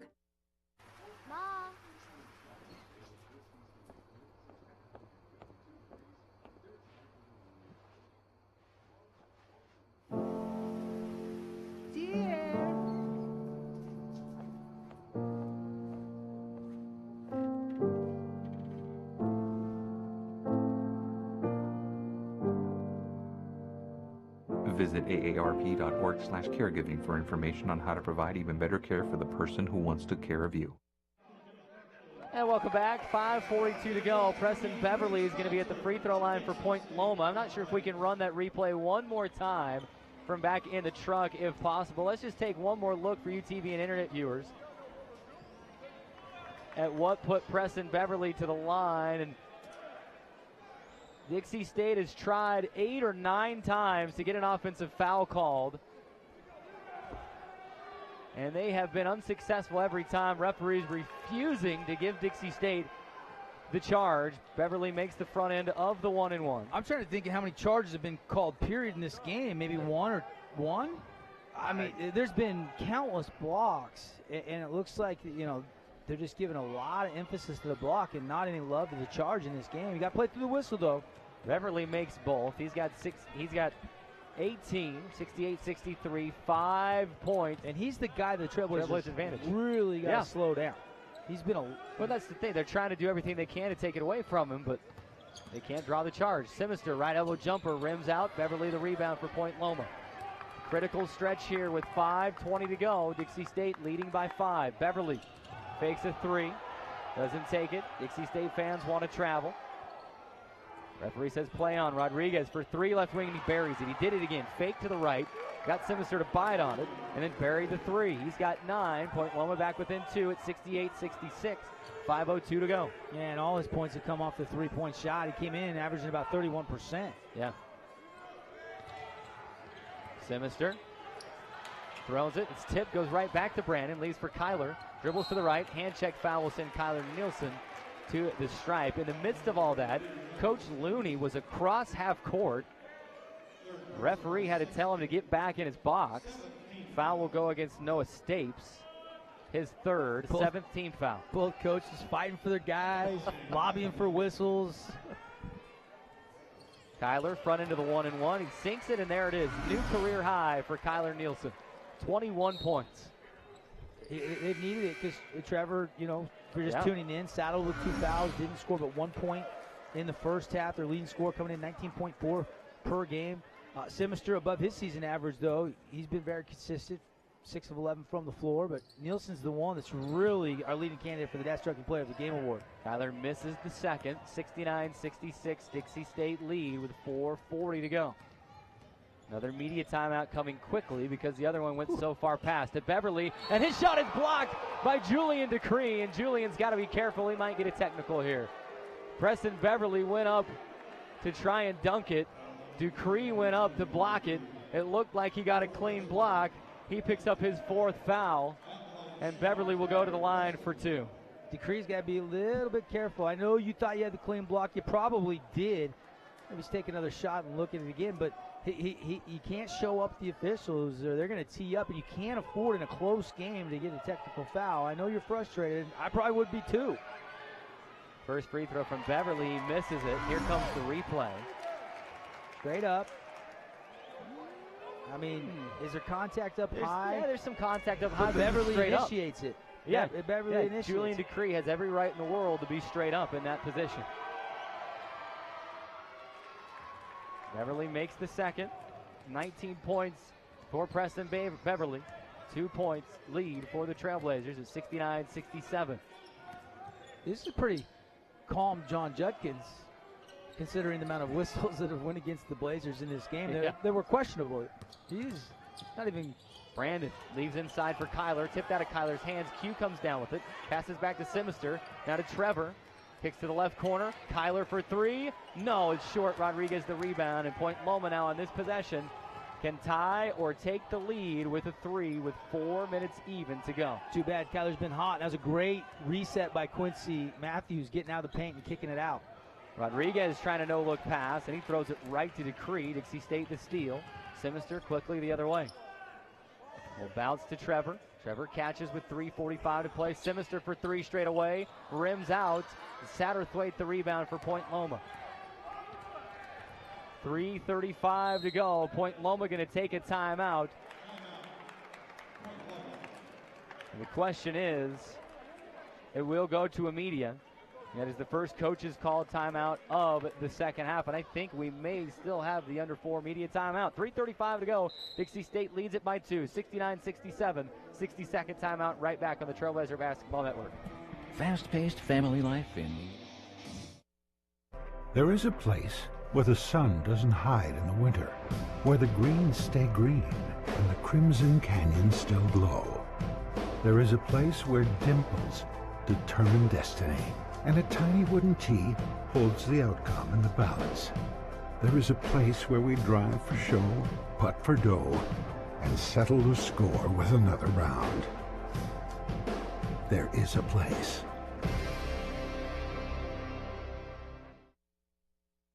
Every year, 40% of all food in the U.S. never gets eaten. 40%. That's almost half the food we produce. Food waste is a serious problem. It impacts all of us. And it's expensive. Your family is throwing $1,500 a year in the trash. We're working hard to put food waste on the chopping block. And you can do the same at home. Learn how to cook it, store it, and share it. Just don't waste it. Go to SaveTheFood.com.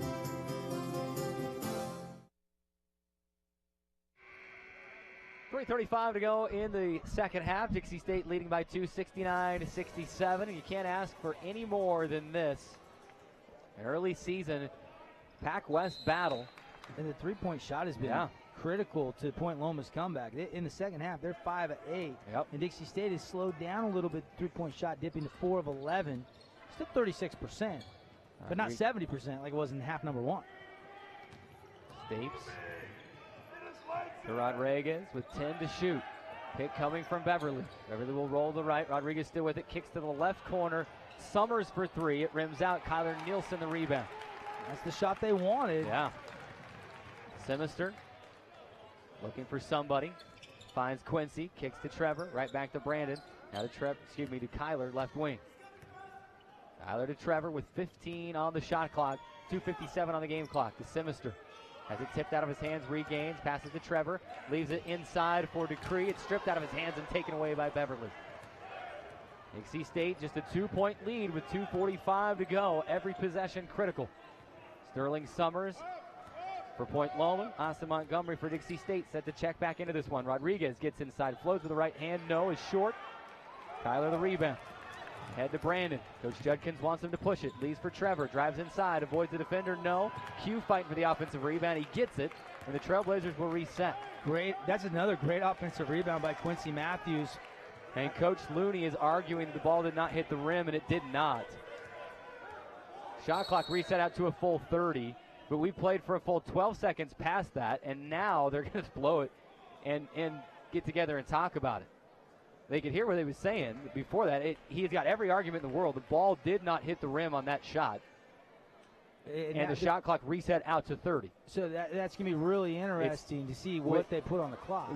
Because they waited 12 seconds now to stop play after the reset out to 30. I didn't notice what it was coming to look at the replay monitor to see exactly where the time should be. It is going to be interesting, yes, to see where it's at. And if you put time back up on the shot clock at this point, well, Dixie State's going to have at least 6 to 8 plus seconds, depending on what the officials decide. Well, it's going to be tough to know. Maybe they'll go down to 12 maybe on the shot clock? They're going to go down to 12 is what it looks like. 12 seconds on the shot clock. And Dixie State will have possession with 12. Coach Looney was absolutely correct. The ball never hit the rim on that shot attempt. And it reset to 30, and I was wondering if anybody was going to notice. And I don't think Coach Looney even noticed at first. I think one of his assistants pointed it out to him. And then he let the referees know, and they get it right. 12 seconds on the shot clock for Dixie State. Trevor will pass back across the timeline. Right back to Trevor. Trevor driving to the end line. Cutting back inside, pump fake, throws it off the window. No, but a foul called, and free throws for Trevor Hill. Trev right there just trying to initiate something. Spins back to the middle of the floor. The tough shot. Kind of bailed him out by committing the foul. And now they're going to go to the media, which is absolutely correct because the other one was a coach's called timeout. They could have gone to the media on the shot clock miscue, but they did not. 2:04 to go. Dixie State leading 69-67. Let's take a 60-second timeout. Come right back on the Trailblazer Basketball Network. So, I'm kind of new here, but I've noticed a trend. My human does this funny thing where she goes around and gets all my toys, and then she hides them in that basket by the door. but it's always the same basket, and it's always in the same place. And then she acts so surprised when I find them, but, she's putting them in the same basket again. It's like, hello, that's where you put it last time. You were the worst at hide and go seek.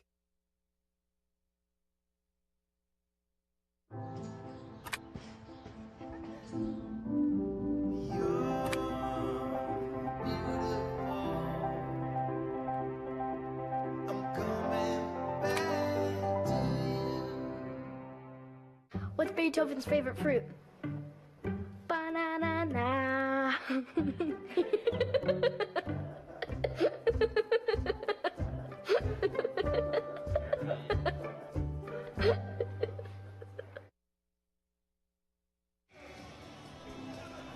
2:04 to go. Dixie State leading it by 2, 69-67 for the game. The Trailblazers 24-53 from the field. 13 of 28 here in the second. 9 of 18 from downtown. And 12 of 21 from the stripe. They've left 9 points at the free throw line. And now Trevor with a couple of big, fabulous Freddie free throws here. Yeah, but fortunately, 11 for 21 for Point Loma. They have shot it even just a little bit worse from the free throw line. Trevor makes the first. Dixie State leads by 3, 70-67. And if you would have told me that at the 2:04 mark, Trevor Hill would need a free throw to get to the 6-point mark, I would have told you were crazy. And that is exactly the situation that we are in tonight. Trevor misses the second. Beverly the rebound for Point Loma. Well, teams are going to try to throw everything at him, and obviously the foul trouble part of the equation here tonight. 1:55 to go, under 2. Strap on your seatbelts, everybody. It's a 3-point game. Dixie State on top with 1:48 to go, 70-67. Summers has it tipped, pass tipped by Trevor Hill. Coach Judkins trying to argue that maybe Trevor tipped it off of Rodriguez, but Trevor didn't make that argument. So it'll be Point Loma ball, 9 seconds on the shot clock. Summers will pass it into Beverly. Now to Summers, back to Beverly, right wing, backing in on Trevor Hill. With 3 and with 2, he'll miss it off the window, and Trevor Hill is going to be whistled for a foul. He gave ground, he moved his feet. Did he lean in there just with a little bump? Tough call against Trevor Hill. 1:35 remaining. We get another look at it here. He's got his... He just left his feet a little bit. If he could stay on his feet right there. Still, we've seen a lot worse contact in this game. But Trevor's done a really good job of staying out of foul trouble after the 2 quick ones back in the first half. Beverly makes the first, the second as well. He's got 21, and again, it's a 1-point Dixie State lead. 70-69, 1:30 to go. Gotta have a bucket here. Austin Montgomery, pump fake, baseline right side. Got to pass out of a double team now. And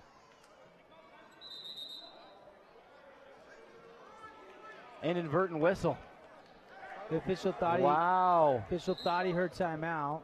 An inadvertent whistle will get Austin Montgomery out of a double team without spinning a timeout. Semister passes to Q, gets it right back. Pump fake left wing. Will leave for Trevor. The free throw line, gets in the lane, floats with a right and scores. Trevor Hill has got 8. And those 2 points, maybe the biggest of the night for the Trailblazers. Keep that cushion. 72-69, 1 minute to go. Dixie State by 3. Rodriguez to the free throw line, kicks to the corner. Nelson for 3, yes. Tanner Nilsson, a huge 3. He's got 21. Point Loma going to take a timeout with 55 seconds to play. And that's the ingredients Point Loma wants. Josh Rodriguez with the ball in his hands, penetrating against the zone, and then kicking into the corner, and an open 3 buried by Tanner Nelson. We'll keep it right here as it's just a 30-second timeout. Nelson's got 21, now matching Kyler Nilsson for the game high here tonight, and there's another shot of it for our television audience. It's just Rodriguez continuing to find creases, and he's got, 9 assists now in this game. You look at the series between these two teams. Dixie State 7-4 all-time against Point Loma. The Sea Lions won 2 of the 3 meetings last season. And it has been back and forth between these two teams. Dixie State won in this building last season, but 2 years ago, it was Josh Rodriguez in overtime getting a steal from Mason Sawyer to help push Point Loma past Dixie State here in the Burns. We are tied, back underway. Trevor to Brandon. Brandon drives inside Haynes and throws it away. It's stolen, and Point Loma's got it. Whistles and a foul against Brandon Simister. The ball was loose. Preston Beverly came down with it. Brandon Simister trying to wrestle it back out of his arms. And Brandon's called for a foul. A tough call there, but, loose ball scramble. Rodriguez going way out of bounds to save that to Beverly. And really the strength of Beverly to pull that in, kind of pulled Simister in with him, which appeared to make that foul probably worse than it was. I mean, Sims got every right to that ball as well. Beverly makes the first. Point Loma on top, 73-72. You got time to go 2 for 1 here if you go quick, but I don't know if you got to go within 6 seconds of the clock. I don't think they will. Beverly makes both, 74-72. Dixie State trailing by 2. The Trailblazers are going to take a timeout. They've got 2 remaining now, and it's going to be a full timeout. Let's take it. 32.1 seconds remaining. Point Loma, 2-point lead. 60-second timeout, right back on the Trailblazer Basketball Network. 150 over 90. 180 over 111. 160 over 110. I had a stroke. This is what high blood pressure looks like. You might not feel its symptoms, but the results from a stroke are far from invisible or silent. If you've come off your treatment plan, get back on it, or talk with your doctor to create an exercise, diet, and medication plan that works for you. Go to loweryourhbp.org. If I would have followed a treatment plan, I would not be in this situation. There is a place where the desert comes alive, where rain breaks forth from solid stone and gardens spring from blistered rock. There is a place with enough color to make a rainbow jealous, where boulders are bigger than buildings and cliffs are higher than clouds. There is a place that will straighten your step, tighten your grip, widen your eyes, and open your jaw. There is a place. 32.1 seconds remaining. Dixie State trails by 2, 74-72. Trailblazers will have possession. Brandon Simister to inbound right in front of the scorer's table. The lob to Trevor. Trevor, guarded by Rodriguez. Driving inside, kicks to Quincy. One more to Kyler for 3, left corner. Short, tipped around. Beverly the rebound. And they're going to call a foul. Dixie State tried to tie it up. The arrow would have gone back to Point Loma anyway. 17.9 seconds remaining. And I believe Preston Beverly back to the line again. Great look by Kyler Nelson. I mean, they circled it to Quincy, who just the extra pass to the corner. And that was a great look. Kyler Nelson just left a little bit short. The high bounce too strong.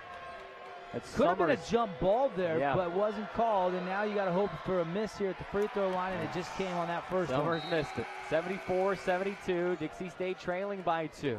Get another shooter. In fact, getting the foul call there probably helps in terms of not burning an extra second or two, trying to then foul on the inbounds pass.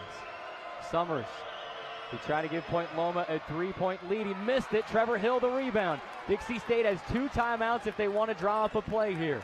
Trevor to Zach Hunter, and it's tipped out of bounds, and now Juddy may think about calling a timeout. Beverly just deflected that pass Hill was trying to make to the corner. Trevor, I think, wants the timeout. He wants to know what coach wants in this spot. I think that's a good idea. Absolutely. They will take the timeout. Dixie State trailing by 2, 74-72. It's a 30-second timeout. We will keep it right here. Timeout's brought to you by Mountain America Credit Union.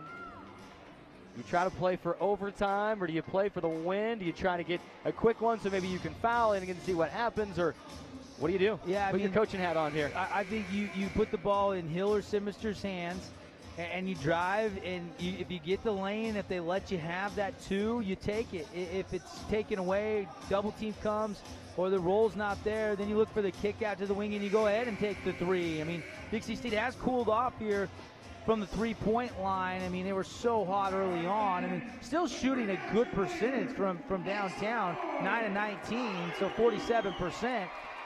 And you got Hunter that can stroke the 3. You got Sims, Nielsen. We'll see what happens. Big possession here. I know it's early in Pac-West play, but a huge opportunity for the Trailblazers. The lob into Zach. 10 seconds to go to Austin. Now to Trevor with 7. Trevor with 6. to Kyler, right wing, driving in, throws it to Zach, and he can't save it in. That's going to end the game. Point Loma's going to win in St. George. Dixie State didn't even get a shot off. The Trailblazers fall 74-72, and that one is going to sting just a little bit. These are the games that you look back at and you say, we got to win. It was Azusa Pacific. I mean, it's a little bit different game than the Azusa Pacific game last year, but it's, losing a lead against Azusa Pacific on the road last year early in Pac-West play. It's losing a lead at home against Point Loma early against the Sea Lions this year. Yeah, and you said it well. Not even get a shot out. Sometimes you want to wait. You're trying to wind that shot clock down. You don't want to leave precious seconds, but you forget you got to have a look. You got to have the opportunity. And Kyler Nelson probably on the kick could have stepped into a three with about 5 seconds to go. He put it on the bounce, tried to shuffle it to Hunter. Hunter really wasn't in a position to do much with it. And then he tried to kick it back out, and it just went right to Josh Rodriguez. Josh Rodriguez changed this game defensively. He got so many deflections, and he changes this game offensively by penetrating and kicking the ball.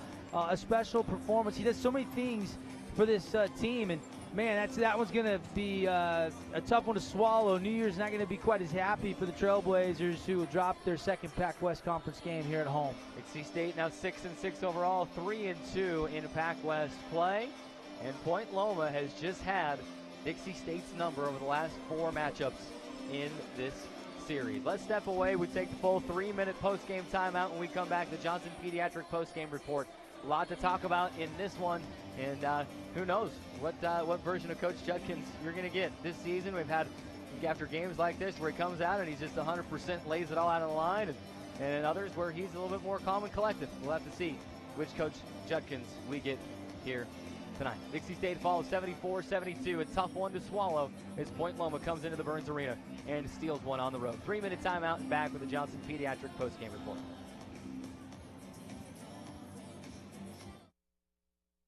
There is a place where looking out means looking in, where an impression lasting only a few seconds will be imprinted on a life forever, where courage is forged and innocence rediscovered, where remembering is rewarding and forgetting unforgettable. There is a place where truth is felt and where seeing is believing. There is a place.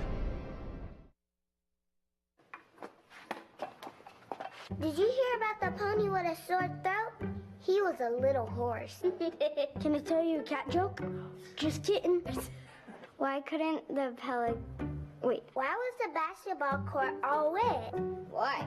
Because the players kept dribbling all over it. Where did cats go on vacation? New York.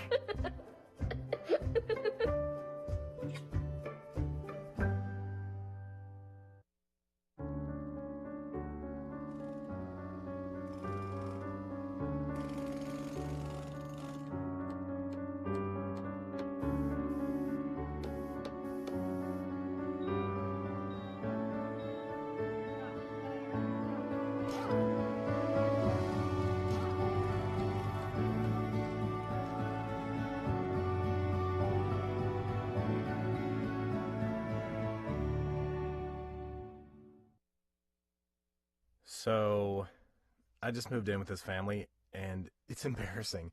The little one, he likes to go outside and crawl around in the giant litter box. I don't know what he's doing. I mean, I was born and I knew how to use the litter box. Look at that. That's disgusting. Oh, poop already. You're making me nervous. Oh, okay, I can't look at this anymore.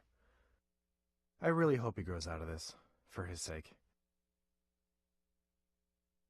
There is a place where rocks bleed and nature blushes on a battlefield green with envy, where dimples determine destiny and a tiny wooden tee holds the outcome in the balance.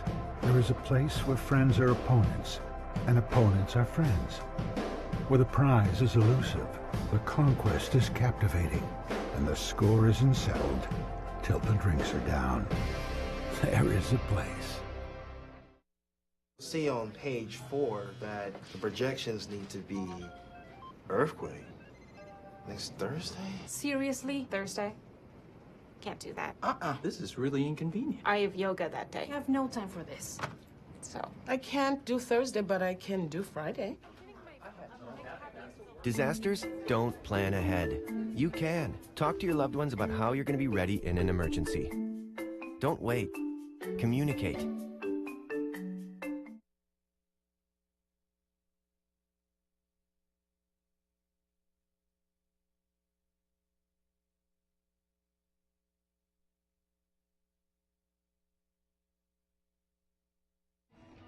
Welcome back inside the Burns Arena. Dixie State falling 74-72. And mentioned it before the break. This is going to be one of those ones that hurts a little bit. You know, there's a lot of basketball to be played. 3-2 in Pac-West play. Still 15 Pacific West Conference games to go.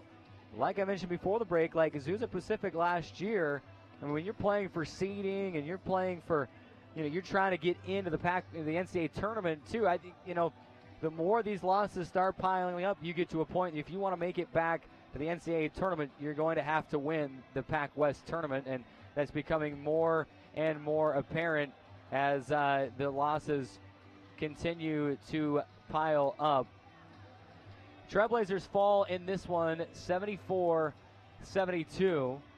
and the Trailblazers held a lead late in this one, but they could not hold on to it. It slipped away, and we welcome you inside the Johnson Pediatric Postgame Report.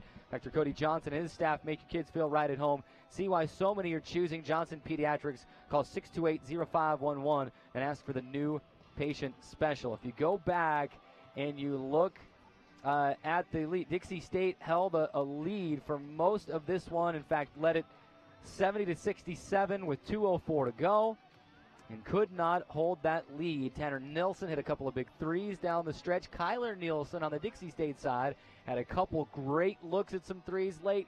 They would not fall after his hot start, and the Trailblazers suffer a big defeat inside the Burns Arena tonight. Yeah, it's hard to be too critical of Kyler Nielsen, Carrick, because he had such an impressive performance. Oh, absolutely. But he needed to take the game-winning or the game-tying shot. He needed to either take the three, or it was a nice dribble drive to get to the elbow, elevate and take that jumper.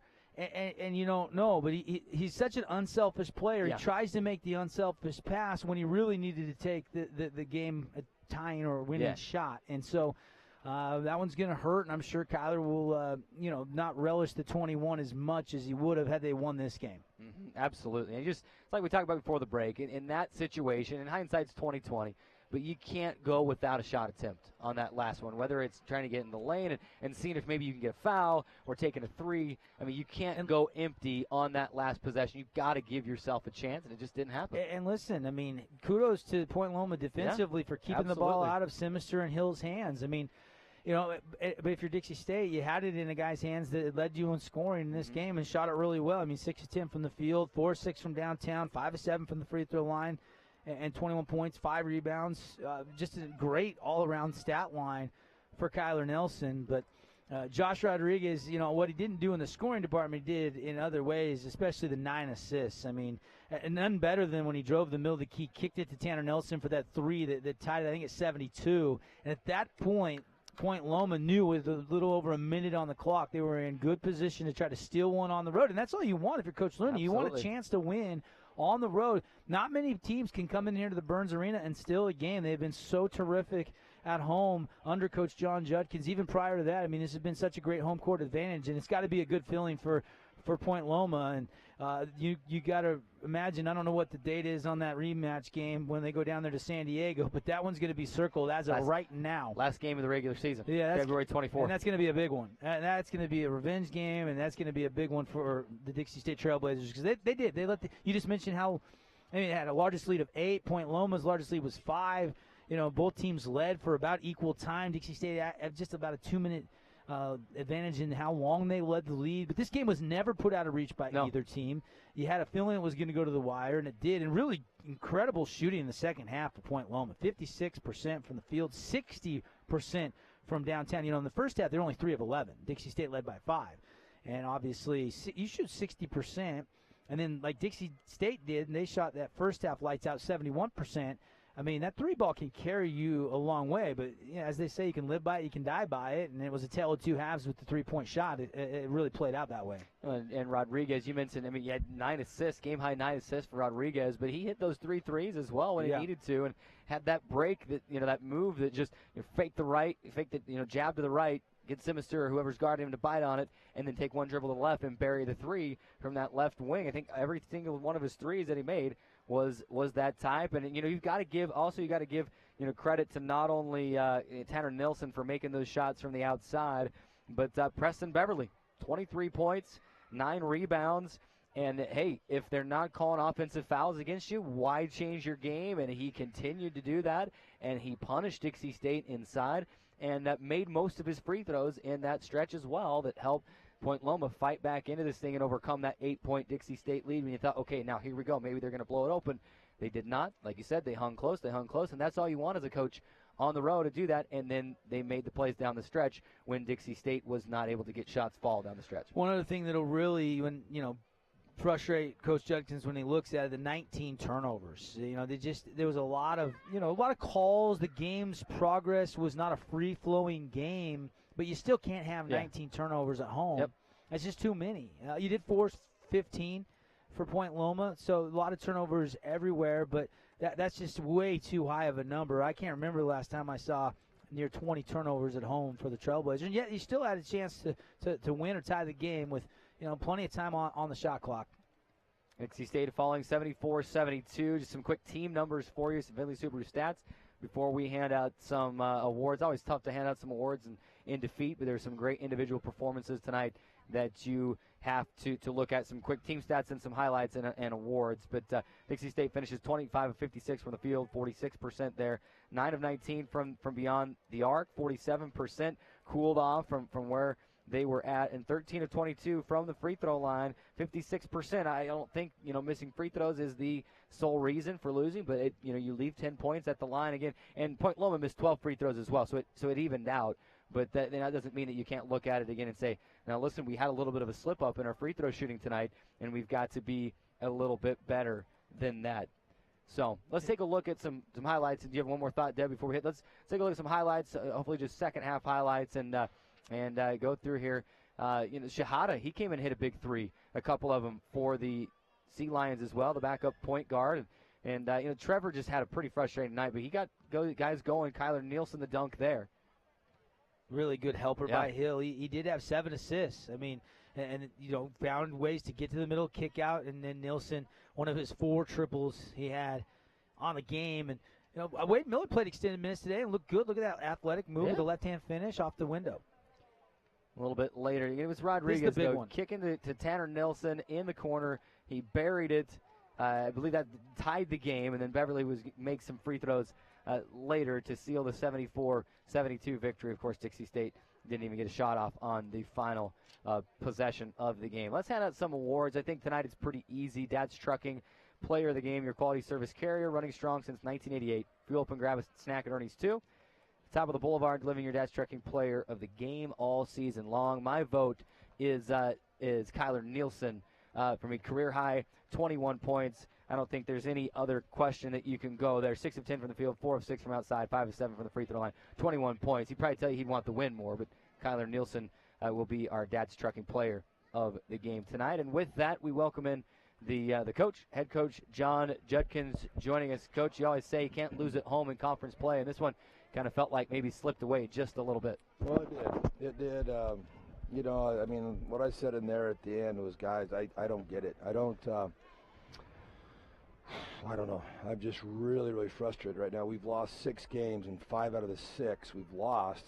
It's been tied with 3 minutes or under, and we can't pull them out, and you can say it's coaching, you can say whatever, but I doubt it. I think it's just got to be pride, and they got to learn how to get stops. I mean, that's why I said, guys, why do you play this game? Why do you want to come play college basketball? Why do you the things you want to do and why you choose to play is you want to be in these moments and be the hero, or hit a big shot or get a big rebound or a big tip or steal, or I mean that's the whole reason why. I mean, we played. I can remember when I was a kid. I mean, I used to go out in the backyard and shoot for hours. Hey, down one, 3 seconds. I mean, those are things you dream about doing.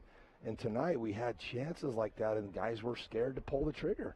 And I mean, Kyler played great tonight. I mean, he made that last decision was bad. He had a great look, that 3 over there, and missed it. I told him, I said, that happens. That's a good shot.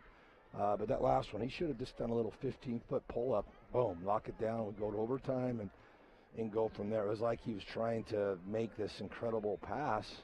I got some guys that are unselfish, and I got some guys that are selfish, and I gotta figure that out. But the frustrating part is, again, we should have won half of those 5 games. We won 3 of those and lose 2, but we've lost all 5 when it's been a tie game with 3 minutes to go. It reminded me of Cal Baptist. We outplayed them the whole game, and then it gets tied, and I don't know. The thing I was frustrated is the energy. They had the energy. I mean, they wanted to win that game when it was tied the last minute. I mean, it was 2 minutes and 9 seconds, I believe. It was tied, and I said, guys, that's 2 possessions each way. 2 on the offensive end, 2 on the defensive end. And these last 3 days, we've done nothing but 4-minute games. That's all we did the last 3 days of practice, at the end of practice. 4-minute games, tie game, learn how to finish a game. And they did that in practice. And I got guys leading, I got guys hustling for balls, I got guys. And then when we got fans here, they don't want to do it. And it's something that we got to show them. It's something we got to keep pressing forward. Man, it's just frustrating because this team is better than what our record is right now, 6-6. We're 3-2 now in conference. This one hurts because it's a home game. We're a better team than these guys. But I don't know. I mean, I don't know how many times we have to tell them. Last year we played Point Loma probably 5 times in the last couple of years, and it's gone down to exactly the same. Yeah. The last possession of a game or last. I mean, so what else do you tell them? I mean, that's what we've been telling them all week long was, hey, these guys are going to battle. They're going to get after it, and they do a good job. And it's like I told Devin earlier, it's like playing your brother. They're a lot like us. They run plays, they execute, they shoot it. We had some defensive lapses that late in the game that we just can't do. You're just dumb things where why are we switching a ball screen when we shouldn't switch, and why are we overhelping when we shouldn't overhelp? Get a big rebound here and there. We shoot 55% from the foul line again, and it's a broken record. Yeah, Carrick. And that's the part. It's so hard to swallow is because when are we going to change? Are we going to wait until our season's over and then make a change? I don't know. And so we got into them pretty good tonight and said, hey, you guys figure it out because we've done everything we can do as coaches. I mean, we're still going to work our butts off to get them going, but they have to make that step forward.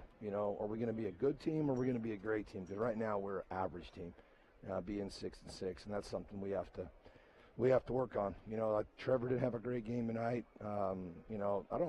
Shooting wise, that's going to happen. But man, just the energy tonight. I don't know where he just didn't have the energy, and I was chewing him and trying to, hey, come on, let's go, and he just didn't have the energy. And he's a big part of our team. When he has that energy, those guys follow it, and it was like everybody was waiting for somebody else to do it instead of just going and doing it. But well, we hope we learn from this. We hope we grow from it and get better. But right now, I just don't know because it's happened to us 5 times, and we haven't made that jump. So maybe karma, it takes over in the second part of the season, starting a new year, that we figure out a way to win these close games instead of losing them. And it's just 1 or 2 possessions. That's all it is.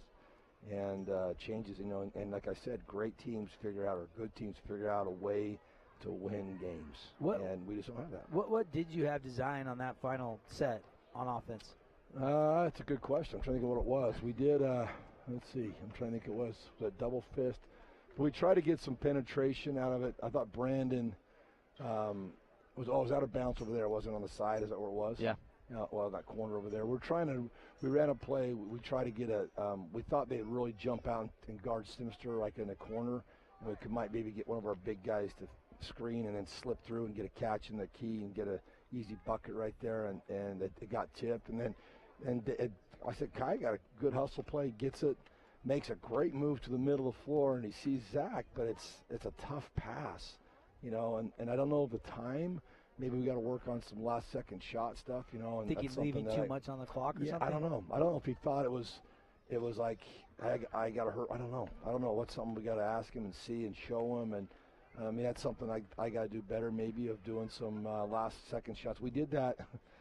Again, I hate to say this, but we did that in practice the other day. We did 7 seconds full court. We got to get a shot. We got to, and we did. We hit them, and then all of a sudden it's like I just don't get why you wouldn't want to be the hero. And there's some guys that want to be the hero too much and shoot bad shots. Then there's some like that, hey, I got a good shot, shoot it. And that's how the game is. You got to make the easy plays. You got to make the fundamental plays. And I mean, that last play didn't win the loser game for us, but sure. we get a couple stops here and there. We make a couple foul shots here and there.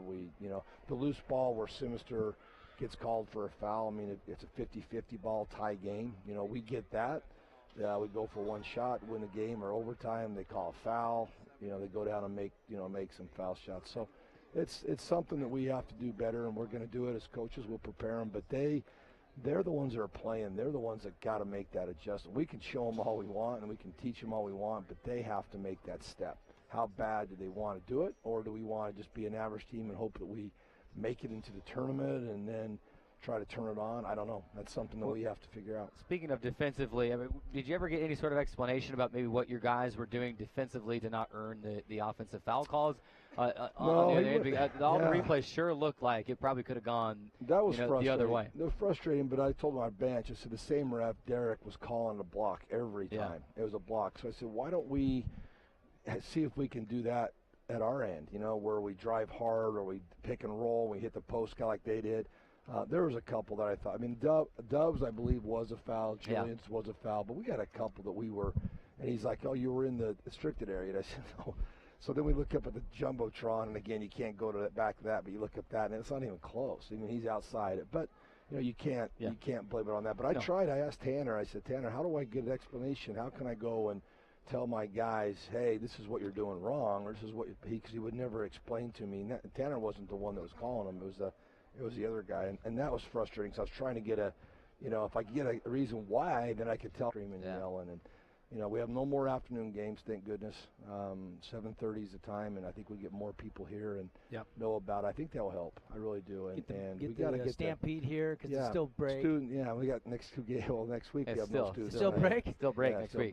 So community will be good to get out, but again, I'm not giving up on these guys. These guys they're gonna work their tails off. We just got to break that once we win a close game like this, I think it's going to change everything. And, I thought we did that at Concordia. I thought, okay, here we go. But again, we had a 9-point lead, and they come back had a game, a game chance to win the game, and they missed and stuff. So, it's something we got to get better with. But I need some better leadership. I need some guys to step up on the defensive end as well as the offensive end, and we challenged them, and now we'll see what they what they can do. But thanks, guys. Appreciate you. Happy New Year, Judge. Happy New Year.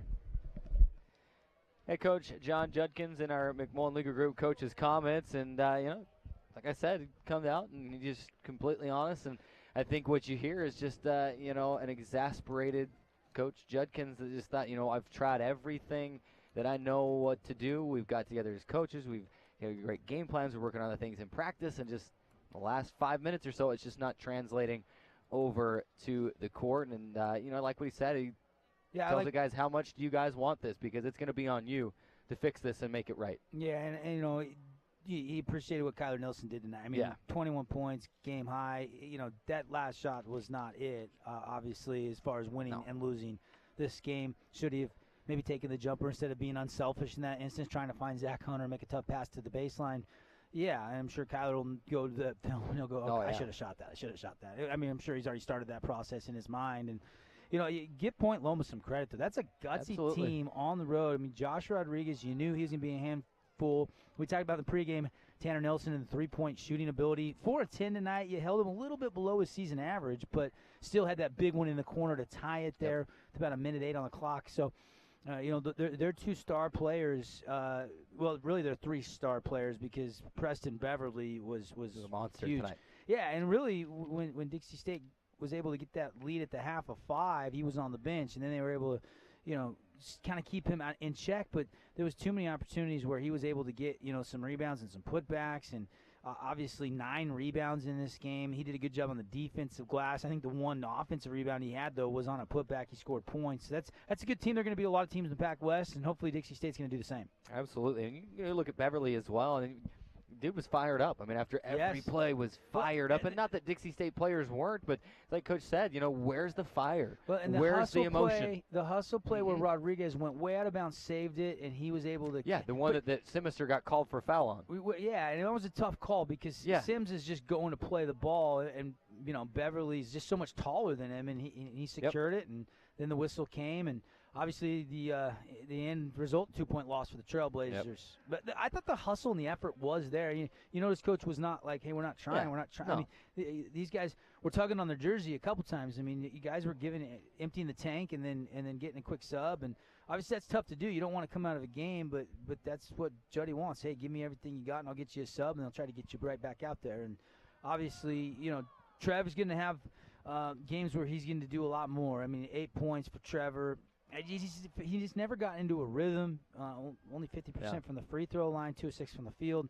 Certainly, we've come expectant that he's going to do more than that. Yeah. But they did a really nice job against the zone and helping and doubling. And obviously, I think he still did some nice things. He had 7 assists, which was team high by 3, and nobody had. I mean, Sims ended up with 4 in that department.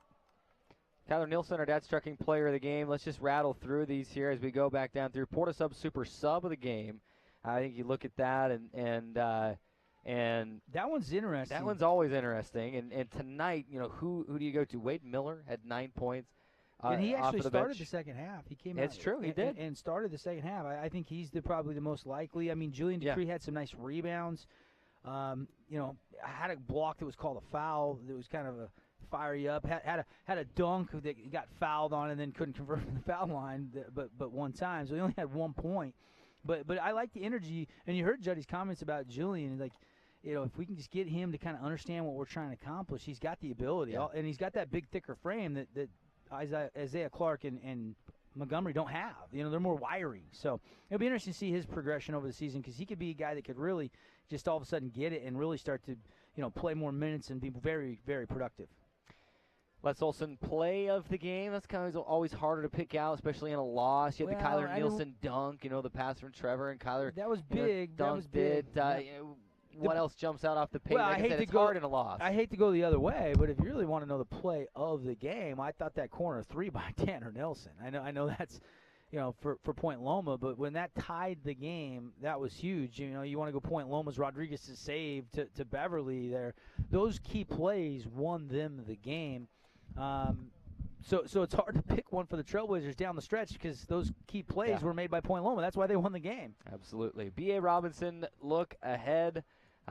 This is the first game of 4-game homestand, and this the season-long 4-game homestand as well. So you got Biola Wednesday night at 7:30, Dominican Friday night, next Friday night at 7:30, and then the 8th, Monday, January 8th, California Baptist is in town for the rematch.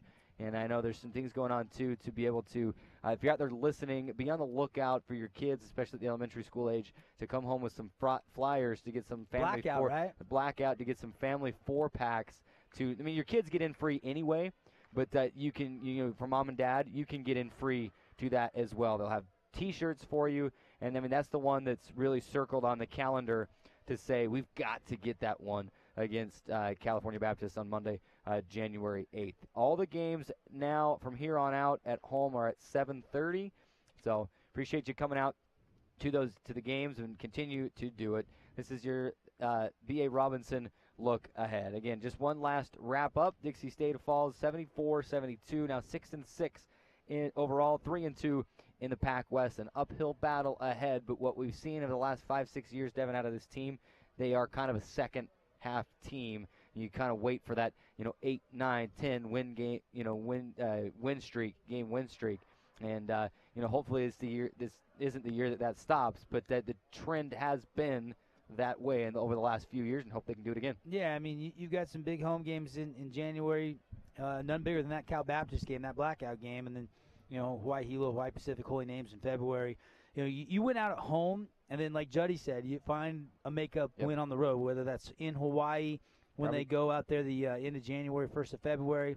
It's only a 2-game set, but Chaminade looks pretty good. I don't know. Maybe you got to steal this one back at the end of the season, February 24th. Yeah, I think that's the most notable. You probably look at those road games. I think you probably got to sweep the Bay Area road trip, NDNU, Holy Names, Dominican Academy of Art. And I think you maybe get to a point where you got to sweep. You got to win both in Hawaii. Too. You're only playing 2 games down there this year, not 3 or not 4. You got to go down and it's a business trip. You got to win both of those, and then definitely have to win at Point Loma in the final game on February 24th as well. As far as like winning the conference title, though, this game stings. Yeah, absolutely. It's probably going to be a 2-loss or a 3-loss team that wins it. Yeah. I think the conference will beat up on each other a little bit. They already have. Yeah, and so I can see that getting to 3 maybe, but that only gives you 1 more loss, and that's why this one hurts at home. Dixie State Falls 74-73. Appreciate you tuning in, watching, attending in person, wherever you were. If you were on the radio or on YouTube or just sitting home on your couch watching on CEC TV, TDS Cable Channel 222, we appreciate you tuning in. Big shout-out to Rustin, our radio producer on the in the 97.7 studio, getting us on the air, keeping us on the air. And a big shout-out to Marcus, James, Lauren, and all the great CEC TV crew for their hard work as well. For Devin Dixon, this is Carrick Sagmiller thanking you for listening. We'll be right back here on a Wednesday night at 7:30 when Biola is in town. Have a good night, everybody.